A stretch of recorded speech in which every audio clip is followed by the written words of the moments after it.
one thing about this particular God, in Christianity, they had to wipe out the powers of the gods, which is the Nephilim. When you put them all together, they represent the one God and the God one. That's why I told you it's important to get a book called From Fetish to God in Ancient Egypt by Aiwass done the last year of his life. Cost $9. You get them in black media. What happened was, when later day Christianity came on the scene and the Gnostic schools was closing down in ancient Kemet, and you had Christendom and certain forms of early Christianity, what happened was they had to take the God because they were trying to front on this whole monotheistic thing, which the gods was monotheistic from the beginning. Can everybody hear me? So what they had to do is they changed the gods into angels. You see, it's the same God. If you trace them back to Kemet, they turned from angels into gods.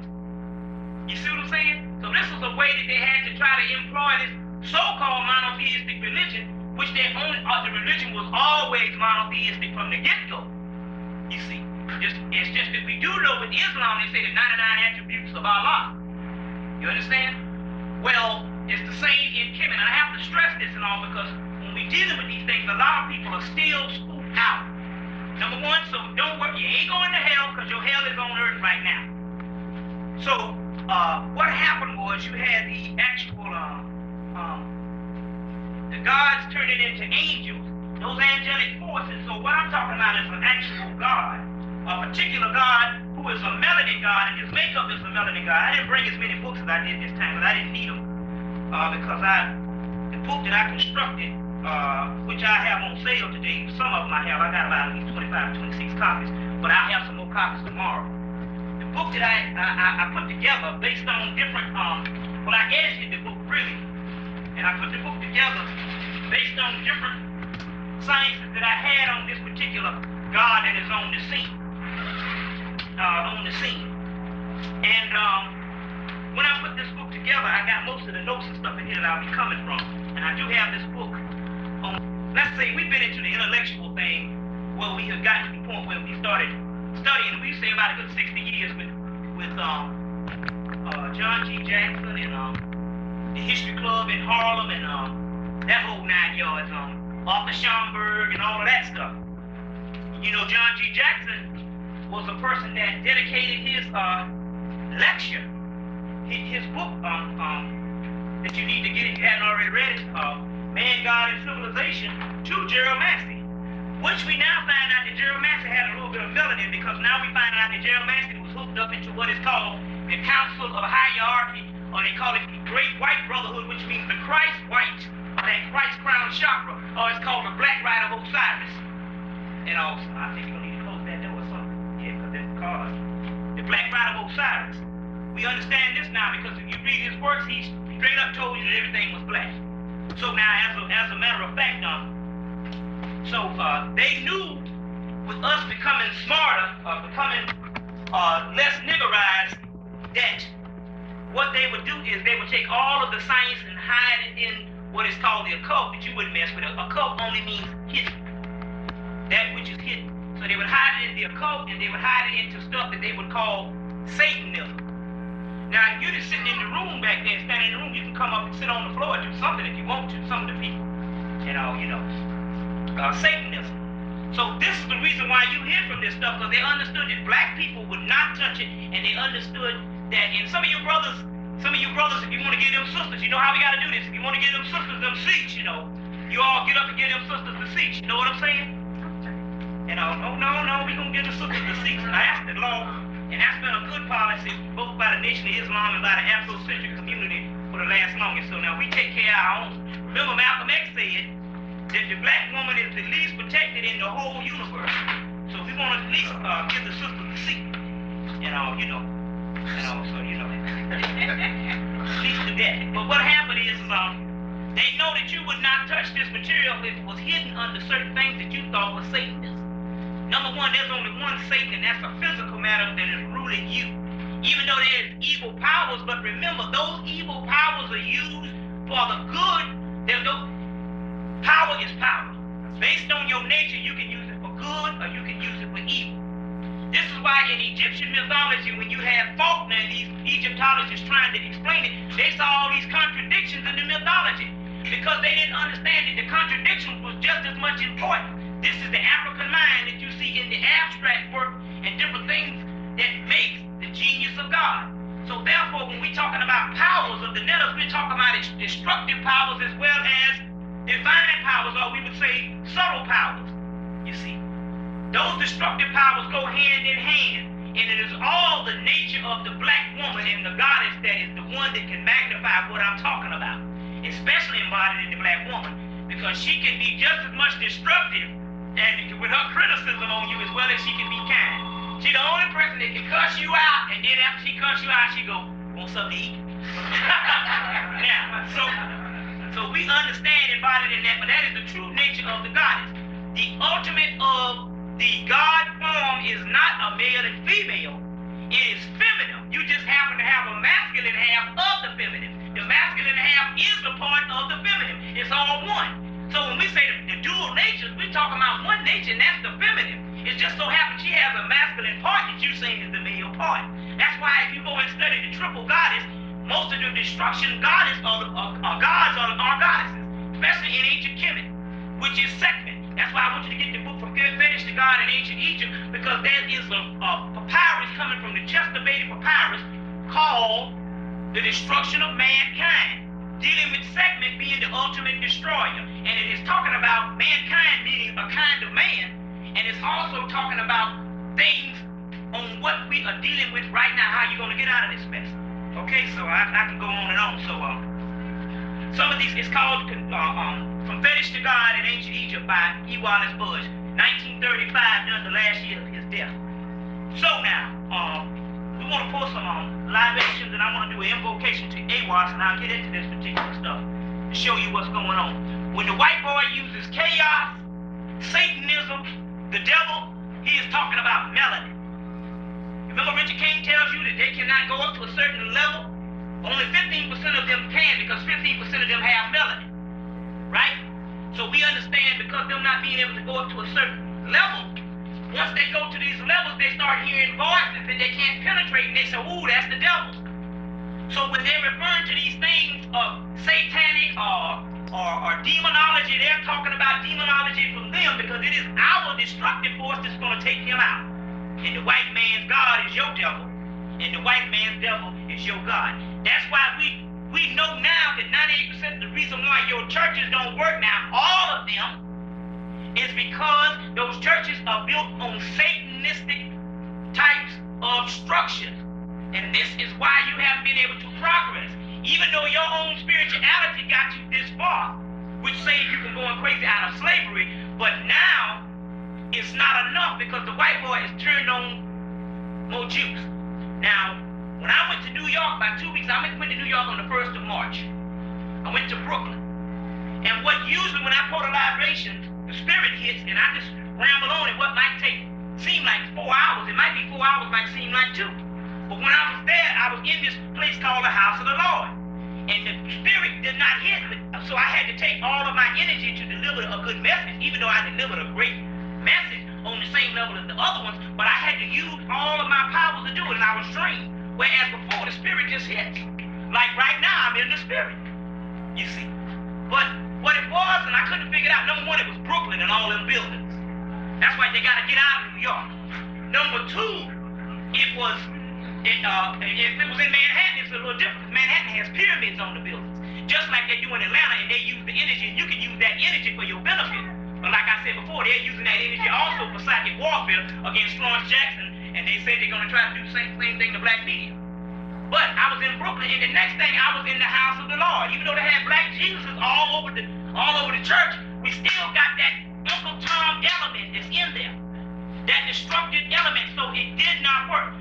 Right now, I would suggest if you want to get out of this, if you're bad enough, I don't see why in the devil, any of you. Now you can't, as a man and woman, think it in his heart. So is he or she. Why would you go to a church at this day and age? If you're on the frequency, if you want to make a good child, don't go back to the church. You know that is a death temple for your people. You know that there's 98 churches in this particular area between The Fulton County, let's say the Georgia Dome, all the way up to the end of Cascade, there's almost 98 churches. We counted them. Sit in the worst area ever. Why is that? Your church is supposed to reflect your area. That means that obviously that is the particular thing that is sustaining the mass degradation and destruction, as well as the 5 colleges over there that's giving the people an indoctrination. Now remember, that is putting out white man's mind. And your country runs based on your mental ability, because thoughts are things in the universe. So you don't need to go back to no church. Even the chicken places are called churches. That ain't gonna take that something. Ain't that something? And like I said before, we know the steroids they put in them big old chickens. Like I said, you go to the chicken farm and them big chickens walk around pumped up. You know, so you know that. That's key. That's something. Ooh, there it is. That is true. So we want to pour some libations right quick to the gods. We can start it all off and get the juice flowing and all, because I know that this is a kind of cramped space, but remember now, any places of liberation will meet on top of the house if we have to. So we don't worry about that, no. You know what I'm saying? You know doggone well, about a few years ago in our nigger days, a club could be this small and it could be 3 times as much people, and you would be up in there sweating and jamming. You understand? It's just when it comes to the real serious thing, you go, man, this is mighty small. You understand? The brothers I appreciate the brothers for even trying to do something by converting their shop into also a liberation, you see, place. We know that we can't have elaborate places in the struggle when it comes to wartime. You know what I'm saying? You meet in the trenches. So they have done this, and more businesses should do the same thing also. So we want to do that. Like I said, I got this book on sale for $6, dealing with this Aiwass angel. I'll have more books tomorrow. And you know, God bless me to go to Office Depot, and the paper was nothing like $3. So you know, that worked out great. You know what I'm saying? So that means I don't have to charge you a whole lot. You see, which is good, because we need to get this information out. And plus, I put it together the best way I could. And I know you all, anything is you. I don't know about that Dan. I really got the good shiny cover and all that stuff. But this is, but the graphics in here and some of the pictures in here is beautiful. So I think I did a good job to say that this man took me, and in 3 days I put together a book with 37 pages of bibliography and glossary and all that. If you decide to get the book, study the glossary, because there's terms in the glossary, there's terms on serious and terms on certain things that will explain different explanations that you have been asking to have in a lot of my lectures. Well, what does this mean? So do that. So let's go into this libation. We're going to pose to some gods. This will be some Egyptian gods or whatever gods. I'll call out the gods, and then you say Ashe, and then we'll go with the family. And if you think of a god I didn't say, call it out. So then we'll go with the family members and all. So let's say Heru and Ashe. Aset. Osar. Jeshua ben Pandera, which means Jesus. Buddha. The blue-black god Krishna. The blue-black god Nomo. The blue god of the perfect black Osar. It's Osiris. All right. The goddess of destruction, which is Sekhmet. Ashe. And I'll tell you a little bit on it, because there's some stuff that's on the scene right now. I'm gonna get into that. The god Bes. We'll get into him in a few minutes. The goddess Heru or Hathor. We'll get into her. Elijah Muhammad, ascended master. Noble Drew Ali, ascended master. Marcus Garvey, ascended master. Imhotep, who rose to the level of God while he was living. Ashe. Quetzalcoatl, the Egyptian form, the Western form of Heru. Ashe. Melchizedek. Metatron. Medu-Ra-Atan. I'll explain those. You can get my other tapes. Haile Selassie. Ashe. Prophet Muhammad. Ashe. Sun Ra. Woo. Good. Ashe. Did you see this movie this cat made? Yeah. Did you any of y'all see the movie where he came down and had the spaceship and all this? I saw it last night. I'm glad you mentioned that. Sun Ra was the brother, and I've come to find out that the government. Right, Space is the Place is the name of this movie. We're trying to get it available. Come to find out the government shut him out for years and kept you from listening to him. But they knew that the brother was on. And the brother lived to be 90 something, wasn't he? The brother was torn in a wheelchair, man, all That's the way right. to the end. That's right, all the way to the end. Ashe. Okay, let's get some, the god Aiwass, I'm going to put him down. Ashe. Ashe. Let's see. Okay, we're gonna do some ascended parents and ancestors. So this is my father, Bobby Hemmitt. Ashe. My grandmother, Irene Shaw. Ashe. My aunt, Irene Shaw. No, excuse me. My grandmother is Irene Shaw. My aunt is Mabel D. Ford. Ashe. Who else? My grandfather, Bobby Hemmitt Sr. Ashe. Now, which is also back on us now. So we'll put the Ashe to the God, the goddess that's here right now with us. Ashe. Now, any other? Come on with me. Ashe. Ashe. Easy Gillespie. Ashe. Get to your ancestors. They're gonna get mad now. Get to your ancestors. We got the gods. Because you remember now, the gods are all one. Once they get up there, they're all one. What's that?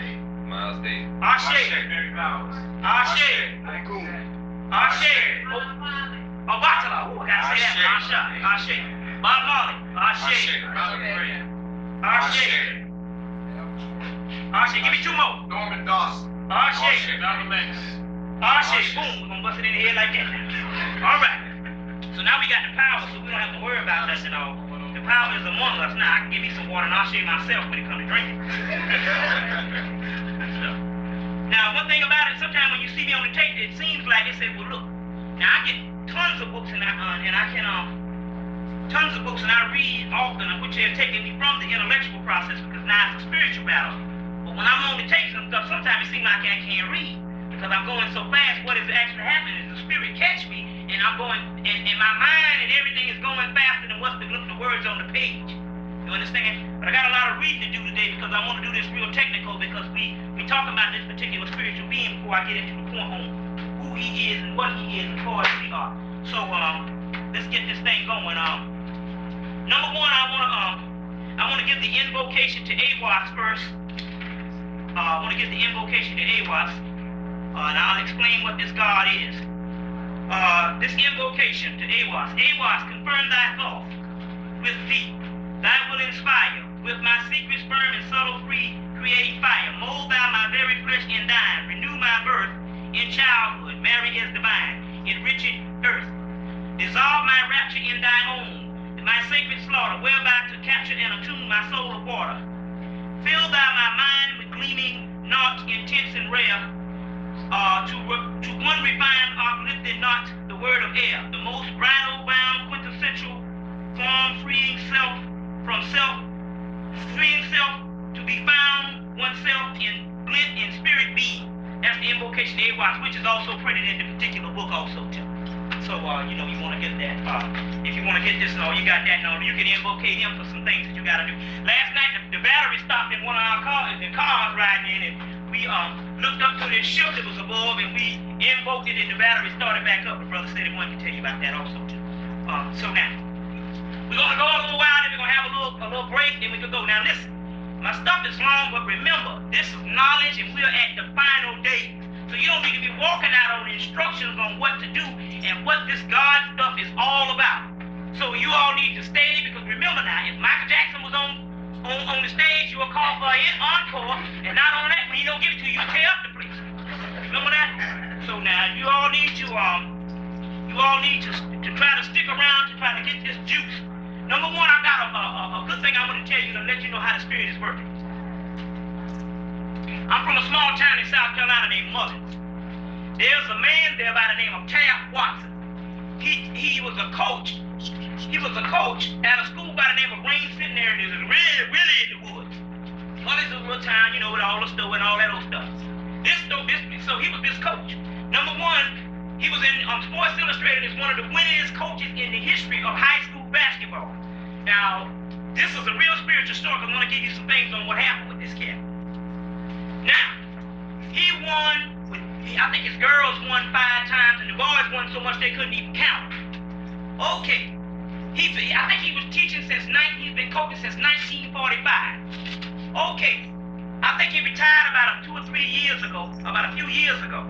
Because his wife, she said, well, man, you've been coaching since 1945. I want you to get out and be with me. Anyway, she died, I think, about 2 or 3 years ago. And so he went back to coaching. He went back to teaching. Actually, he went to just take a teaching job to get out of the house to do something. Now, this cat is 75 now. Now, check this out. He went back back to teaching because he got the retirement, so you can make like $10,000 up, and if you do any more than $10,000, they cut it to your retirement. So he said, well, I'll go back and do that little $10,000 thing just to have something to do. Okay, he goes back to teaching, and actually one of the students that he used to coach on the championship team pushed this referee and got suspended from coaching. So that left him with both the girls and the boys to coach. Okay, now this guy is one of the winningest coaches ever. Black man, got a little short, petite man with a big hair like him Hotep, so that's, Anyway, he went back and he started coaching. The girls was undefeated, and the guys had to struggle a little bit, but his son died, I think, in July. His grandson, he put him on the team to play. And at the buzzer of one of the games that would put them into the championship, the grandson threw up the ball, I think half court, and it hit net. And they won, and they went to the state championship. Now yesterday, this is in South Carolina, in Columbia, they rolled into the state championship. They got all the state papers because they know this guy is a doggone legend. Now this guy at 75 years old turned around and coached the girls. They blew the other girls out because they were undefeated. He started to coach the boys, and they started getting blown out at the first half. He came back and won 2 state championships back-to-back at 75 years old, this black man. White people running up to him like he's a God, flashing these cameras in the whole 9 yards. And he said, well, in his own way, he said, well, I put God first and always have, and this is why this thing happened. The spiritual part about that is this man is 75 years old. Take on a coaching job that the other brother was suspended and ended up winning 2 championships yesterday. His name is Tab Watson, and you'll probably hear about him in Sports Illustrated. Now, why did I say this? What I am saying is, at this particular time, the pendulum has swung our way, and we are out to win. You understand? So things are happening spiritually all over. Now, one thing the brother said he once said, who was a spiritual brother, got his own ship and everything, and we all got our ships too. When you get into your higher self, you can rejoin your higher self that's on some of these ships out here. And be that spiritual army that's talking to. He mentioned to me yesterday that what is happening, and it is true. Now, money and all types of things are getting ready to go your way, and you get ready to get out of this financial mess you in. And what it is things are going to be happening good for you, and that's to throw you off track spiritually. Things are getting ready to manifest in the physical manner and the material manner to you, to throw you off with things spiritually. Okay? So we want to tell you these things to be aware, because remember now, you are in the last days. There is no more time. The time is up. The what they call the grace period is up, and there's no more time. So you are in the last days. Now, what I want to do is, to start this thing all off, I want to go into some things to introduce this particular angelic being. We need to go back over the origins of the Hebrews that I explained the other night on the radio, to give you somewhat of what's going on, and also go back over the Ark of the Covenant, which is the setup of World War III that the white boy made his last move about 2 weeks ago. Okay? So we're going to go into that right quick, and I want to get you some type of feel on what's going on, because this Aiwass melanin angel ties right in with that. So I want to go back into that also. Now, what is going on? We go back to the first blue-black primordial god Soot, which is the first set. We know that there's 2 Adams, the Adam Cadmon, which is the heavenly man, and the Adam, which is the animal man, which they talk about in your Kabbalistic writings, more than it is your biblical writings. But if you know that the Kabbalah is the precursor to the actual Bible, if you want to understand the esoteric meanings of the Bible, go and get your holy Kabbalah. Now, it's just like Devil Blair said that the black man had 12 DNA strands, which is the same as the 12 tribes of Israel. 10 of those were smashed by some aliens or whatever. He only has 2 now, but there was 12 DNA strands. There's other 10, but if you get the Holy Kabbalah, you will actually see the 10 Sephiroths, or the 10 spheres that I always show, which is part of the other 10 DNA strands. And to tap into that is to tap into the actual other DNA. In the middle is a sphere called dark, which means melanin. This is where they get the word Darth Vader from, which is the black angel, which is also Aiwass, who governs the Death Star. The Death Star is Sirius. It's death to them. Okay? I got a little more information on this hell concept that you're so scared about also. So now, this is where you get Darth Vader and different things that's going on also. That's going on now. To go back to this Jewish origin, what we want to do is,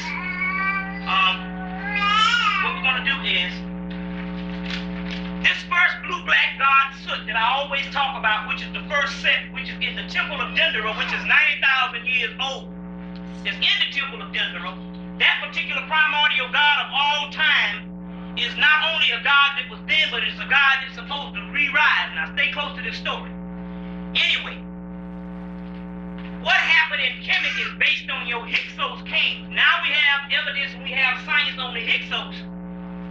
Dealing with Jeremiah and other, when they actually survey this particular science, they find out that the Hyksos kings were a group of people that was not an outside people. There were some people that worshipped the ancient Typhon and the mother and the son religion.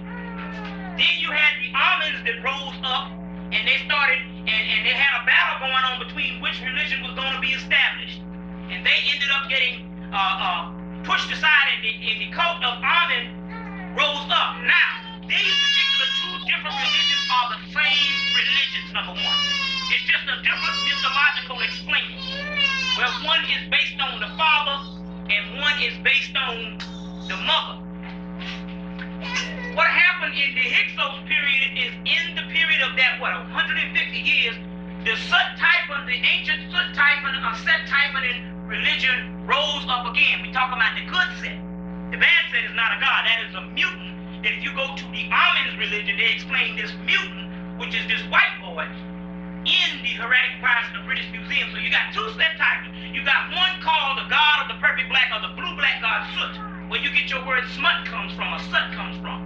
And you have the other one set, it's called the red-haired Egyptian Jesus. Gerald Max's works in Ancient Egypt, Light of the World, where he explains that. But you have the blue-black god Sut, which also in my book here, I give you some explanations on this blue-black god Sut, is the one we're talking about. Now, the Hyksos ruled for, about 150 years. Then they got kicked out. Now, we know no nomadic people can come outside of a great place like Kemet and rule. The priests and all this was 360 degrees. And rule them at that particular time when before then, at the place they said they came from, there was no civilization down there whatsoever. So how can they rule for 150 years when the priests got the forces of the universe? What happened was we got the same Egyptians were, the Hyksos were none other than another set of the Egyptians, of the Kemites, that started ruling and had their own priesthood. So they had the doggone Jews to keep on ruling for the simple fact they had their own priesthood. Okay? Now, they were also called the disc worshippers, or the sun worshippers of the disc. They came from Ethiopia. The sun worshippers and the disc worshippers, not talking about this particular physical sun, but it's talking about the great central sun, Sirius. Everybody with me? That was also called the disc worshippers. Now, they were finally driven into a place. They had 2 or 3 pharaohs that went up against them. One was Sekademre, was one of the first ones to go into this particular battle, and he went up against the actual Hyksos. The other one was one of the French sons in between that carried it on, because Sekademre got killed. Then you have the last son, Amos, who pushed them out. Now, they were pushed out into a city called Aiwass. I always get it wrong. Aiwass. Now, then after Aiwass, which was the city that they were pushed off, I think it was still in the nome of Kemet, they were later gone to a place called Syria. They were later pushed on to Syria, where in Syria they built the country of Judea. And then they set up a city in Judea and called it Jerusalem. Everybody with me? Judea was named for the outcast Jews of Egypt in the city Aiwass was called Typhon. The city of Aiwass was also called Typhon. Now, the Jewish Hebrew language was the original language that was borrowed from Kemet. Now, they say the Hebrews was composed of hieroglyphics and symbols and myths of the Egyptians and their gods. The imageries and allegories of divinities found in the Hebrew writings are the Egyptians apparent of the Typhon cult. The Jewish outcast materials originally mythological in Egypt, but converted into history of the Jews. Now, we understand that he said the Jews were a tribe of Egyptians revolted against the established religion, which was talking about the Amen religion, and we talking about the other Set Typhon cult, or the Sut Typhon cult, which is an earlier cult coming up from Ethiopia. Now, Jehovah can be traced back to the Great Mother. Now, Jehovah, as we thought, was a masculine deity. Jehovah, the original Jehovah, is none other than the Great Mother's Apit Nut Tired. Okay? Now, let's go on. The followers of Ramesses II, who supposed to have been a pharaoh of the Egyptian or the Kemetic dynasty. Now tell the brother he's going to have to turn that little music down a little bit, because I know it's going to distract some of the people and all. Just turn it down just a little bit now. The actual Ramesses dynasty, which supposed to have been the people who kicked the actual Jews out. And we know we got a big old body of Ramesses left over. And we also got a temple of Abyssimbel in Nubia left over. And we also have the Ramesses and all this stuff that was built for a particular man that was supposed to have drowned in the Exodus. And we know that that's just a mythological thing, because wasn't the Exodus that they're talking about never occurred in Kemet. Now, Ramesses was a Typhon worshiper himself. Now, we're not talking about the other Set Typhon. We're talking about the first primordial Typhon, the blue-black god Sut. His father was named Seti I, which Seti I was a form of that Sut, the first primordial god. Sut Typhon, who is his astronomical counterpart, is Sirius. Ramesses was a Sut Typhon worshiper himself. Now, Sut was a god of the Negroes and the Ethiopians that was called Aten. Also a Sut-Neshi, the son of the horizon in the eschatology worshipped by the Ethiopians. The Ethiopians worship a blue-black god called Sut-Nesi.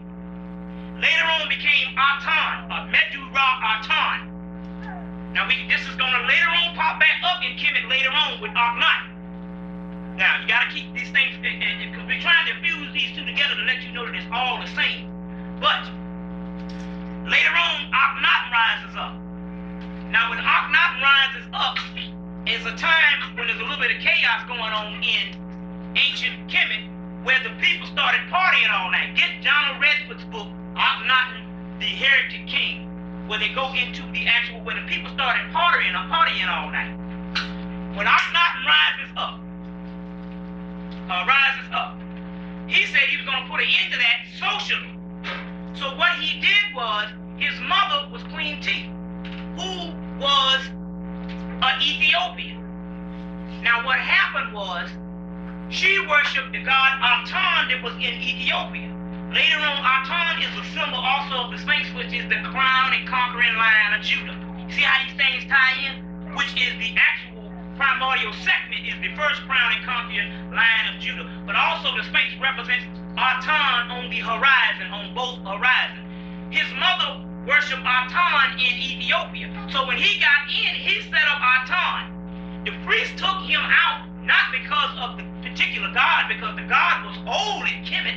It goes all the way back to the primordial god Sut. You see, Sut, which is the same ones, because now the old cult on which the Hyksos worshipped came out of Ethiopia and on down the Nile Valley on into the primordial god. Sut, Sut-Nesi, Sut-Nubit, Aten is the name of that particular god also. Later on, the Seth in the Bible, where the Bible gives up where it comes from, where they put the third son of Adam is called Seth, is the same Sut change things around now. One of the pre-Christians were called the Sethians, if you understand the Gnostic, because a good book to get is the Jean Duress book called The Secret Book of Egyptian Gnostics. That particular book goes into where if you take the Soot Typhon of Egypt, the Seth of the Bible, and put them in, they are all the same.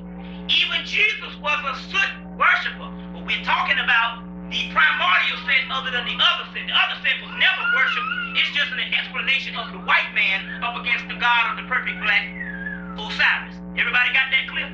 Now, he rose up.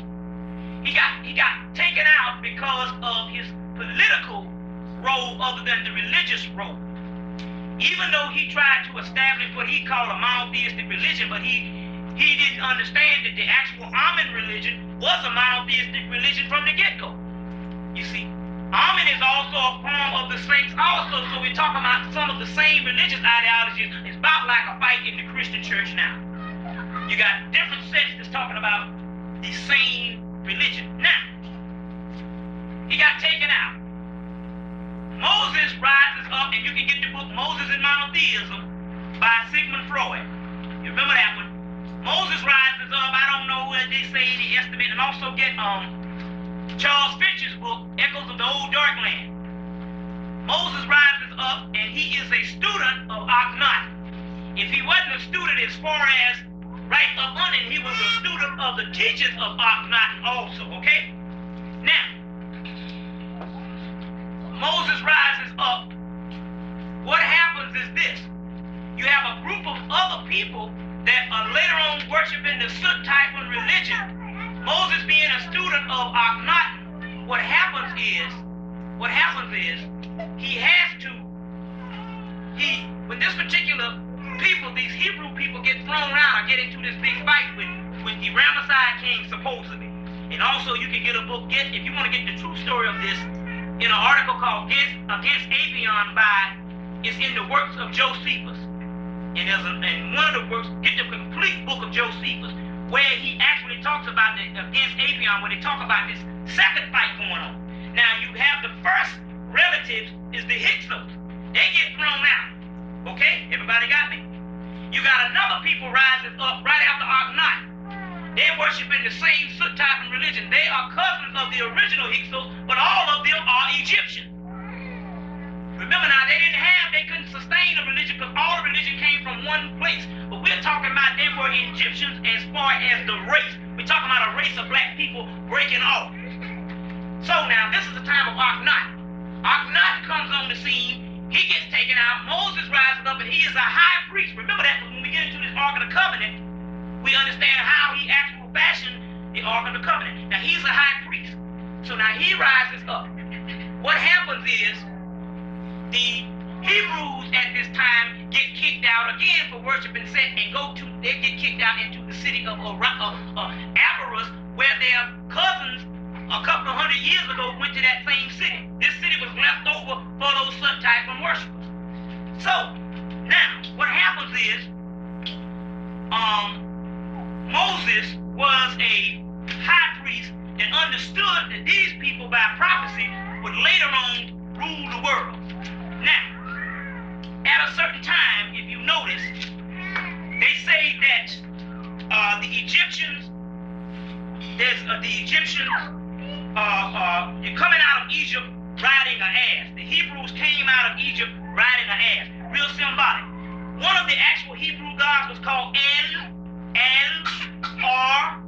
Har, which is Heru, Sut, Israel, which means Isis, Ra, which means the sun, and El, which means the child.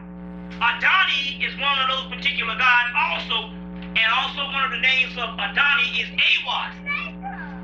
Okay, now, El also means the child.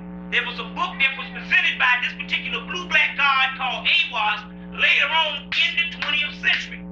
We know that they said that the Quran is the last prophet of Allah. But what we didn't realize is the white boys received the last book and held on to it for 90 years. And you just didn't know about it. It didn't come to you for the simple fact you were already a people that was going to rise up anyway. Just as the doggone cycles go, you're going to be on top whether you like it or not. They just saying in individually, y'all need to get with it so you can get with the cycle. And don't go out with the beast. So they didn't need a book to come to you. You had all the other books before. So the book had to come to the white boys to give them a warning. It's actually our book. But it came to the white boys to give them a warning on what some things are going on. By him being the beast, he just held the book from the rest of his people. Now this particular book, we know that the oldest book in the world is the Egyptian or the Kemetic Book of the Dead, right? The Kemetic Book of the Dead, or the Egyptian Book of Coming Forth by Day, is the oldest book in the world that we know of, because at one time we were all gods and we didn't need books, right? Okay, now, the only book, wouldn't it be funny that the oldest book in the world would only be the only book in the last days that would rise up again? And that book I'm going to get into later on about this particular book that rose up again. It's the only book that came out twice. All the other books, this book came out twice because this was the original book. And if you look at the other books, they are carbon copies of the original. Now, if you're Islamic, if you're Hebrew and all that, that's cool. That just means that your religion is tapped into the original, so you weren't on course. It's all one. It's all by black people. You understand? We don't need to get in an argument with first and last because it was all of ours. We were the first people. And at one time, we didn't need books at all. Remember now, we was radiating at the level of godhood at one time, and we didn't need books. It was only when the chakras closed down and we started going into a third dimensional concept. You checking that? Is that right? Brother, this is important. You know what I'm saying? Very important. This is for now. You see the light blinking? Nah, I ain't gonna see no light. You know that? This light right here. I'm saying I'm not gonna see it. You know what I'm saying? Now, this particular book would rise up again. It is the first book, which is the original book. So the last book would be a part of the original book too. Two Kemetic books. You didn't know about one because one happened so long ago until it was out of your existence. But it came into your existence through these other books. The actual book that is the last book to come down, which was given by this particular angelic angel called Aiwass, was an Egyptian book. Okay? Now, in Kemet, they say that the Hebrews or even Jesus came out of Kemet riding on an ass.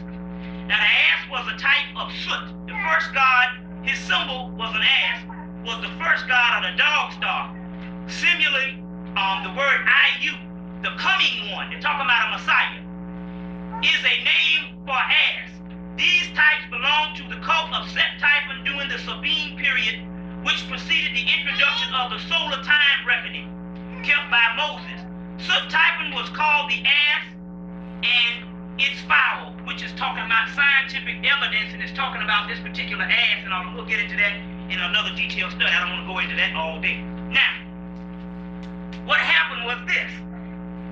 You had this ever-coming one, which is a Messiah. His name was Aiwass, I-U-S-U, so it's I-U-S-A is one of the names, I-U-S-U or I-U-S-I-F. And the I-U-S-I-F is a word that they put together to mean Jesus. I-U-S-I-F is a word that they put together to mean Jesus. Was the ever-coming son, the Messiah, the true I-U, the son of the mother of the coming one of the double Heru Horus. Now, I-U was also a preacher, and this is the Egyptian Messiah. It's a form of Heru Horus. He's also a preacher. And he's coming, this particular Messiah, which you get the word Jesus is a compound or a combination of these particular words. Now we be saying that Joshua ben Pandera is the historical Jesus, but now they're saying that they ain't got evidence to say that he never existed. We don't know what's going on. But we understand that there was a Christ figure 2,000 years ago that did exist, went into the mystery system and didn't get all of the gods to it. And so that whole cult came up out of that. But remember now, we can trace Christianity back before Jesus, so obviously something is going on here. And we understand that the meat that's up under the Bible, it can go to the Kabbalistic breakdown, is also talking about the breakdown of the soul. So now we got doggone tricks going on here with the religion in the exoteric form. There's two kinds of religion. There's the exoteric, which all the masses get and are dumbfounded, which is called moral teaching. That's the teacher, child. how to act civilized. That's meant for the beast. It's denoting some of your nature. Then there's the exoteric, which is the explanation of your nature. You see, you are now reduced down to the point that you got moral teachers. And like I say anytime, if you're in a doggone church, and he's supposed to be teaching you what you're supposed to know, 10 years down the road, you don't supposed to be there. You're supposed to have gone on to another level. It's supposed to be just like college. Remember now, in the ancient mystery system, you learn the religion and you learn all the other stuff at the same time. If you still last 30, 40, maybe 60 years listening to children's stories, obviously you're not progressing. You understand what I'm saying?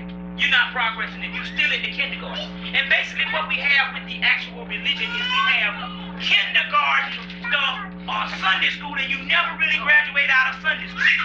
You just take the Sunday school and get a little more technical, the preacher just comes up and holler a little more. You see what I'm saying? So this is the type of stuff that's going on. This is your drug right now. And if you notice now, look on the TV. Look, if you get cable, every other station got somebody preaching. Now, if that is something that people are preaching in the last days, then obviously that is a drug. Because the white man, if it was liberation, he would not put it on. And if it tapped into your real spirituality, he would not put it on. I'm like John Henry Clark. I can sit up here and say that serves you no good. You say it's, but I get so spiritual. You get that same spirit when you go see Michael Jackson jumping up and down. That's a part of your nature. That's a part of your nature. The black man can get spiritual off of a roach if he tap into it the right way. And if I taught you that Mickey Mouse was a god, you get spiritual off that because you are actually expressing a part of your nature, which is the nature of God, and it ain't got nothing to do with some doctrine that you say that make you feel this doggone good. Okay, now, let's go on. I get it. Now, this particular I-U-E-M, Hetia, it's a form of the same word. He was a preacher in Kemet, which is a Messiah.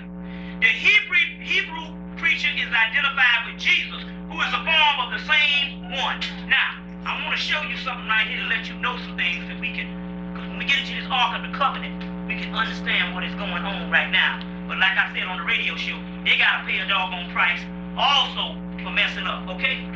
Now, let's get into this. I want to show you something. I said it on the radio the other night, but I wanted to read this to you.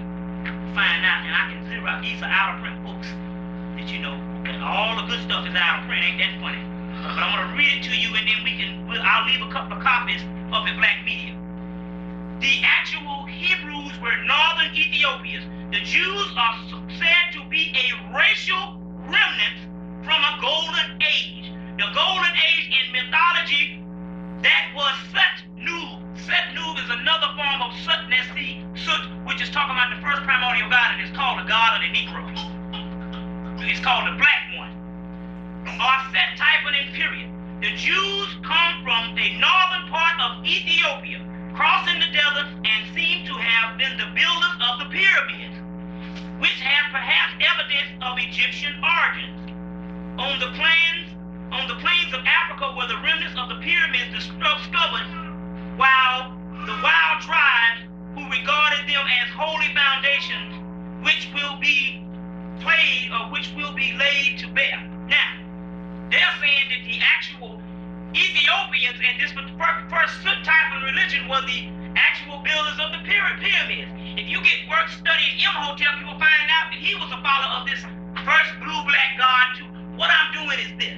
Most of you who have been taught on Egyptology, you get the Budges books. The Budges books is primarily talking about the Amun-Ra's code.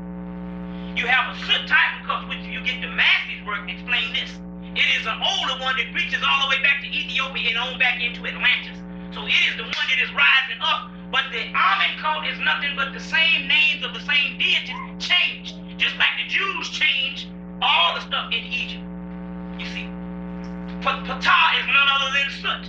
God of the perfect black Osiris fashioned himself after the first blue black god Sut or Set. That particular, all of the gods, the male deities, fashioned themselves after Sut.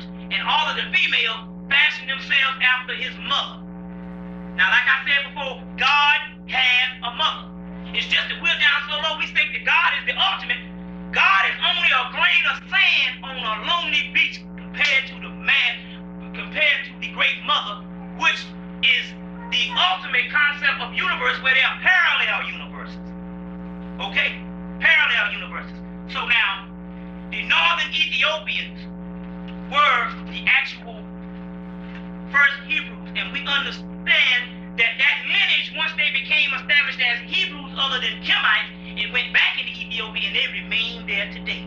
Okay, now that is key for what is going on also. Now, Moses was educated, as Manetho tells us, in the temple of the sun at the city of the sun. That's one of the temples in Kemet. Probably in Karnak or Luxor, one of those. He was an Egyptian priest who was that of the Israelites, and the Jews would rule, who knew. Now listen, check this out. He was this Egyptian priest, and he knew that the Israelites or the Jews would rule at the culmination of the present age. That means that this particular religion that we had got on the scene, Christianity, Islam, and Judaism, is a spin-off of the Hebrews' particular religions, which is nothing but a replica of the ancient Egyptian religion. Moses, knowing prophecy, understood that this would happen at the present age of justice. And he knew that he would return at this period as the world leader and give forth the real justice of Mosaic power under the new polarity, which will manifest in its entirety before the new actual progress that shall be established. And this period of the planet Saturn and the ruling planet of the other sign of Scorpio, which is Capricorn, which is under Saturn rules Scorpio, will come into conjunction with the unseen planet and to serve a justified evolution. Now remember, I told you that the Africans knew that they had fallen.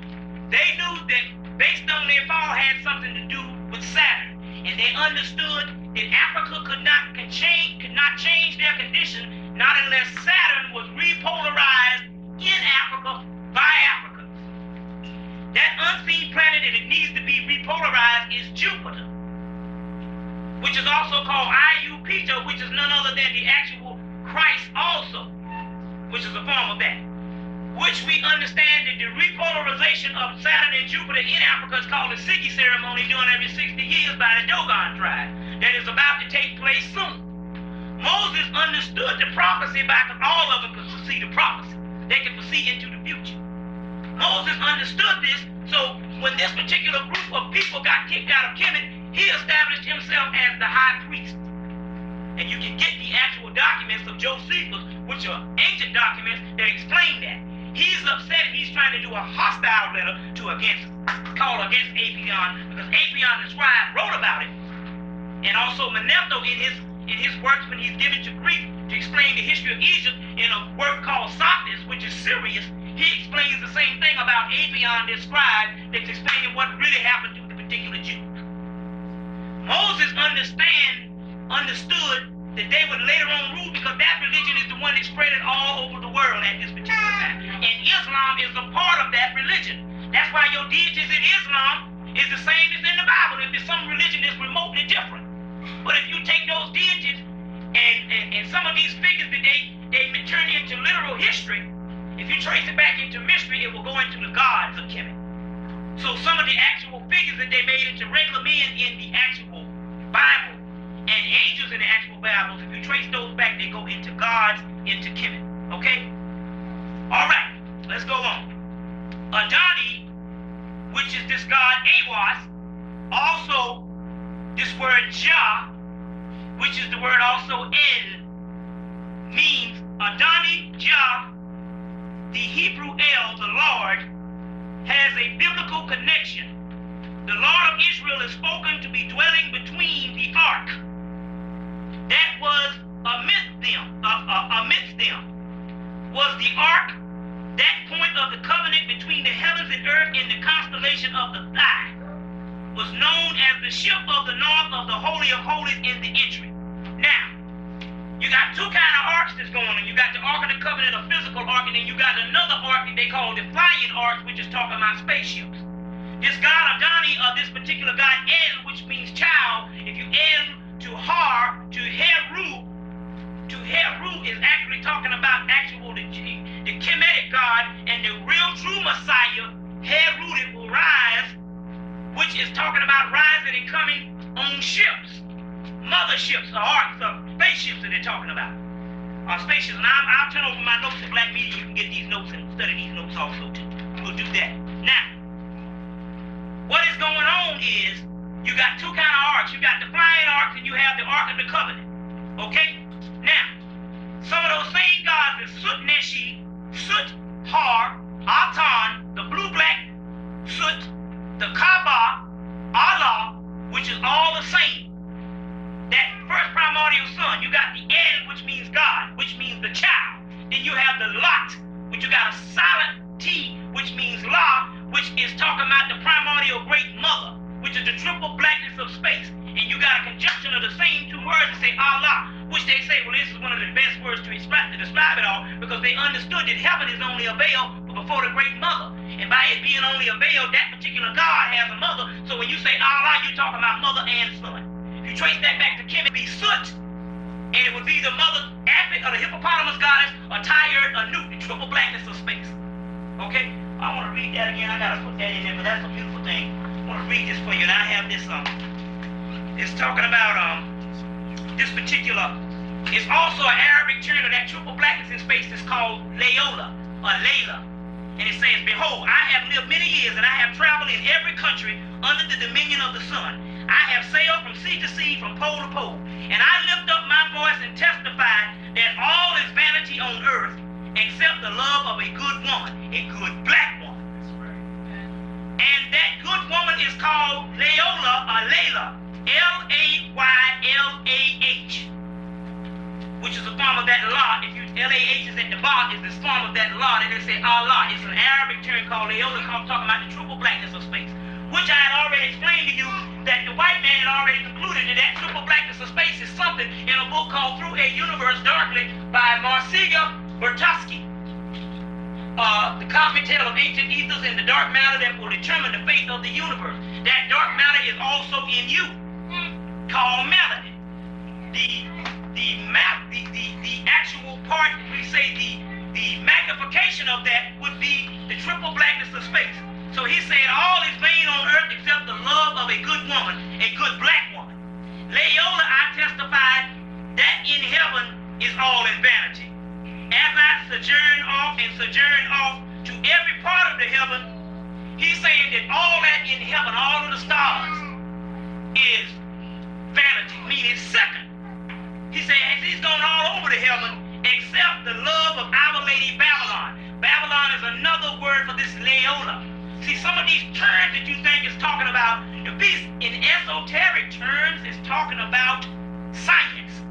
And it ain't got nothing to do with literal history at all. You just been studying fairy tales. You understand? You've been studying fairy tales. And I testify and I testify that beyond heaven, beyond the primordial star that they call Sirius, which the Africans call heaven, beyond heaven and earth is Our Lady Nut. Nut is another word for the triple blackness of space, which the mother and the son. And seeing that I am old and stricken in many years, and that my natural voice is failed, therefore I rise up upon the throne and call upon the end. And then I am youth eternal, meaning he's gone to godhood now. And then at the end, she is Leola, Babylon, Nut, which talk about the triple blackness of space. When I had the actual transmission from the brother Melchizedek, I was trying to say, well, who is the head of you all? And he said, up here, we are all one. So I'm asking all these earth terminology, and they kept putting me in check. I say, but he said, no, he said the other stuff beyond us is something you can't even comprehend. He said, but what it is life eternal, and it magnifies where we can create this thing all over again. So the black woman can create over and over again and saying, for the end, she is at the end. That's what they say, she is and she shall be. And when we trace the history of the black woman all the way back, we find out she's the mother of us on earth. Now, I told you in the Temple of Dendera, which they usually show the zodiac, but they don't show the other part drawn by Napoleon artists, where they show the microcosm showing you that the triple blackness of space, symbolized as Tyre, the Apis, which is the first primordial mother, is giving birth to all the other gods. But then they show the microcosm, that's the macrocosm. Then they show the microcosm, which means the earth gods. They show a black woman stretching out her hand saying, this is the god of heaven, which is symbolized as a hippopotamus goddess, which is symbolized as the forces of the triple brackets of space. And the earth representation of her is the black woman. Okay?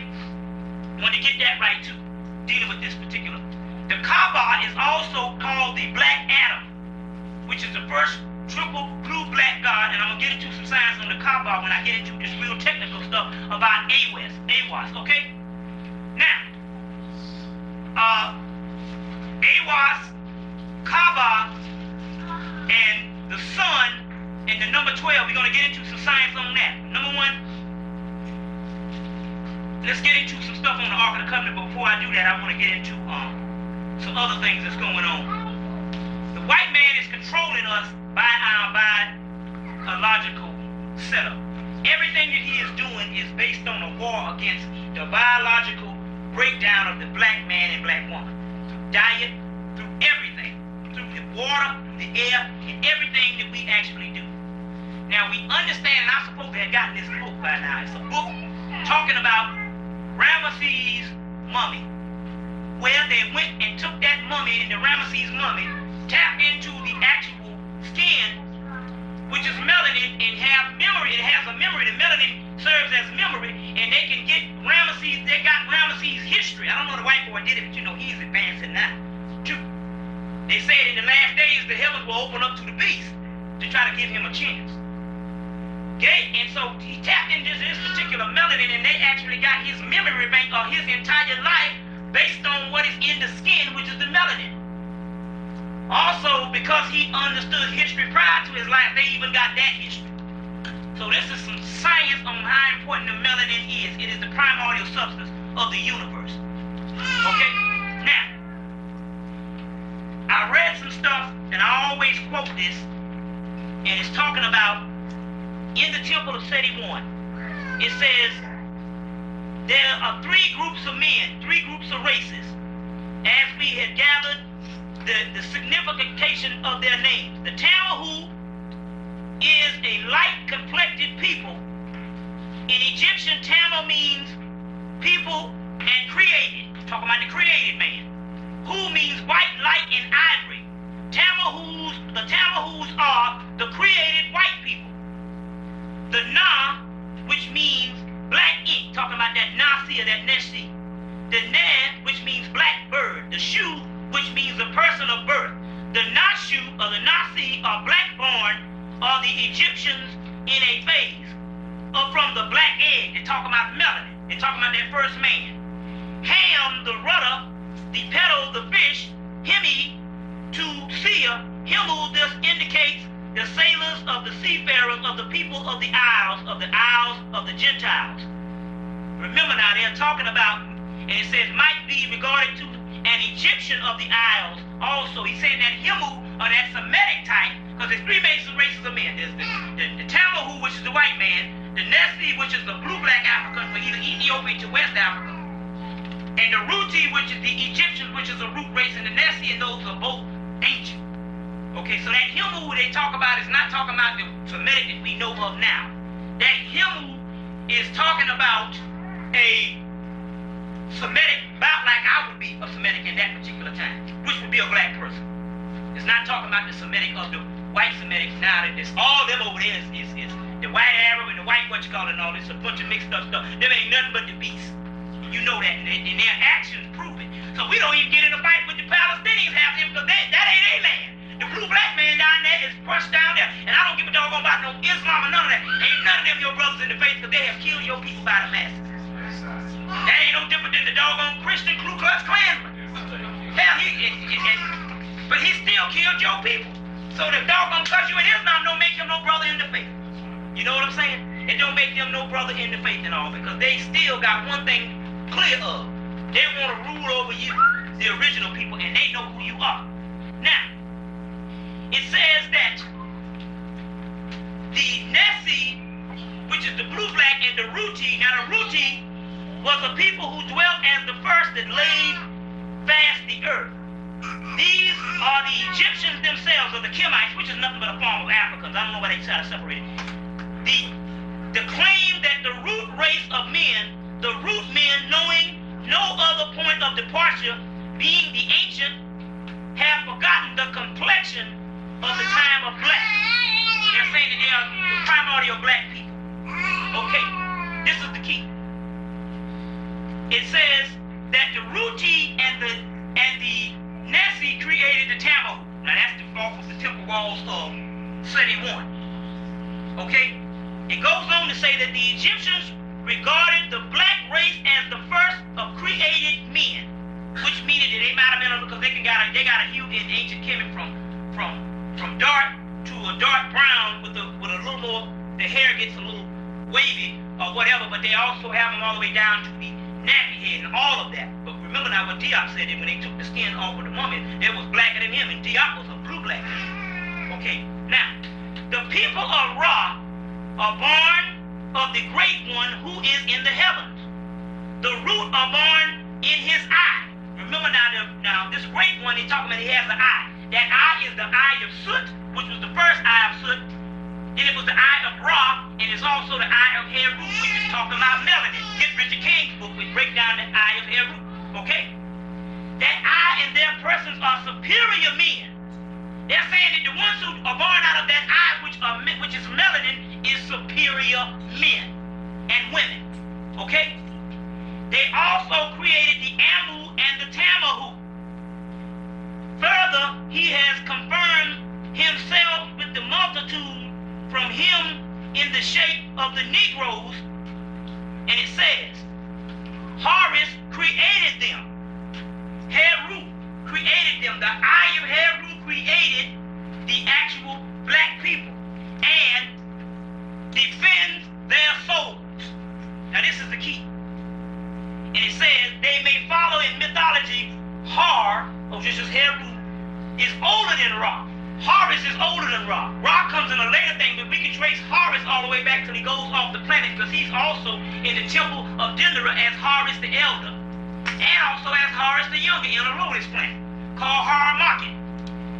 It says the type goes back to Sut, Har. This is real key. Sut, which is the first blue black god, and Har, which is the child, which is going to rise up also.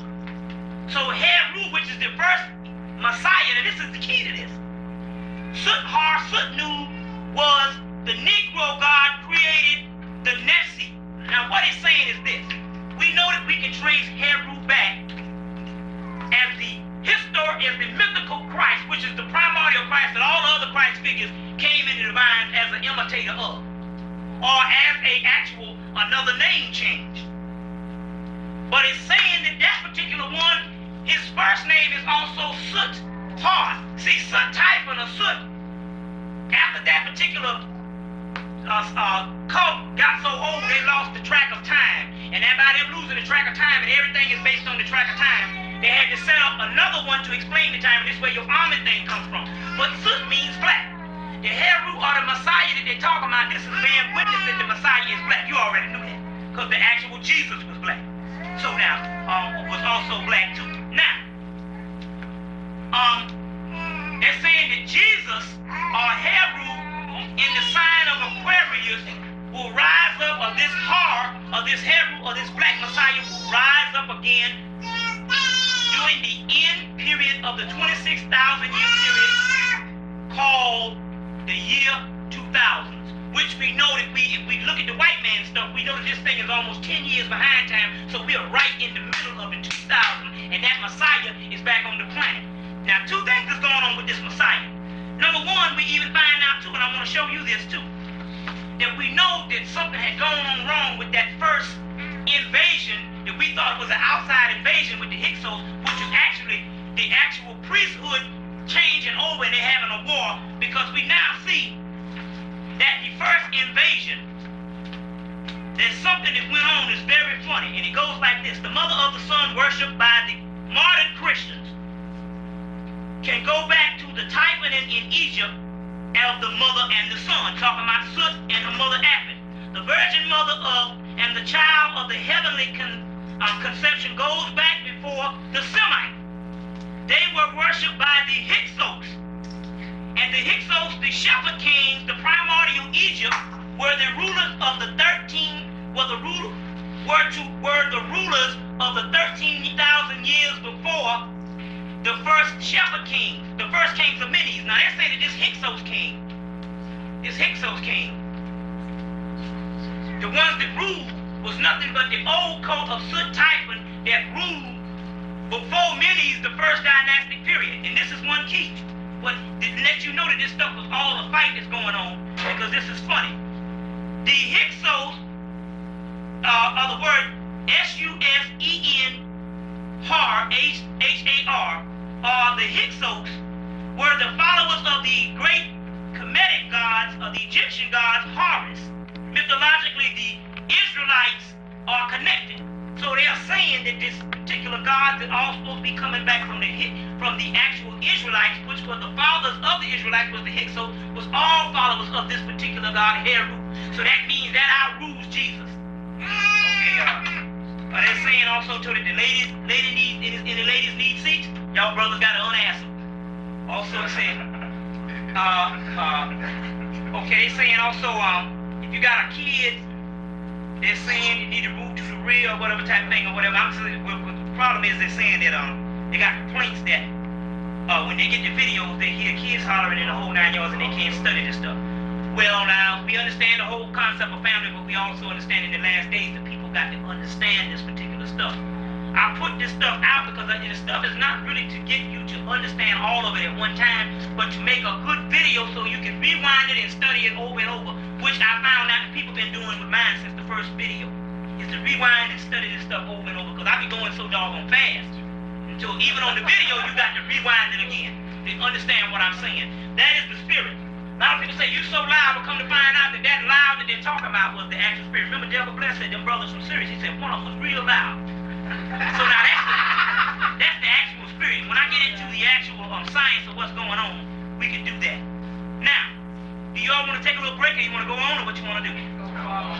Okay, now, let's go into some other things so we can take some question and answer. Maybe this might get past faster than what I thought it would.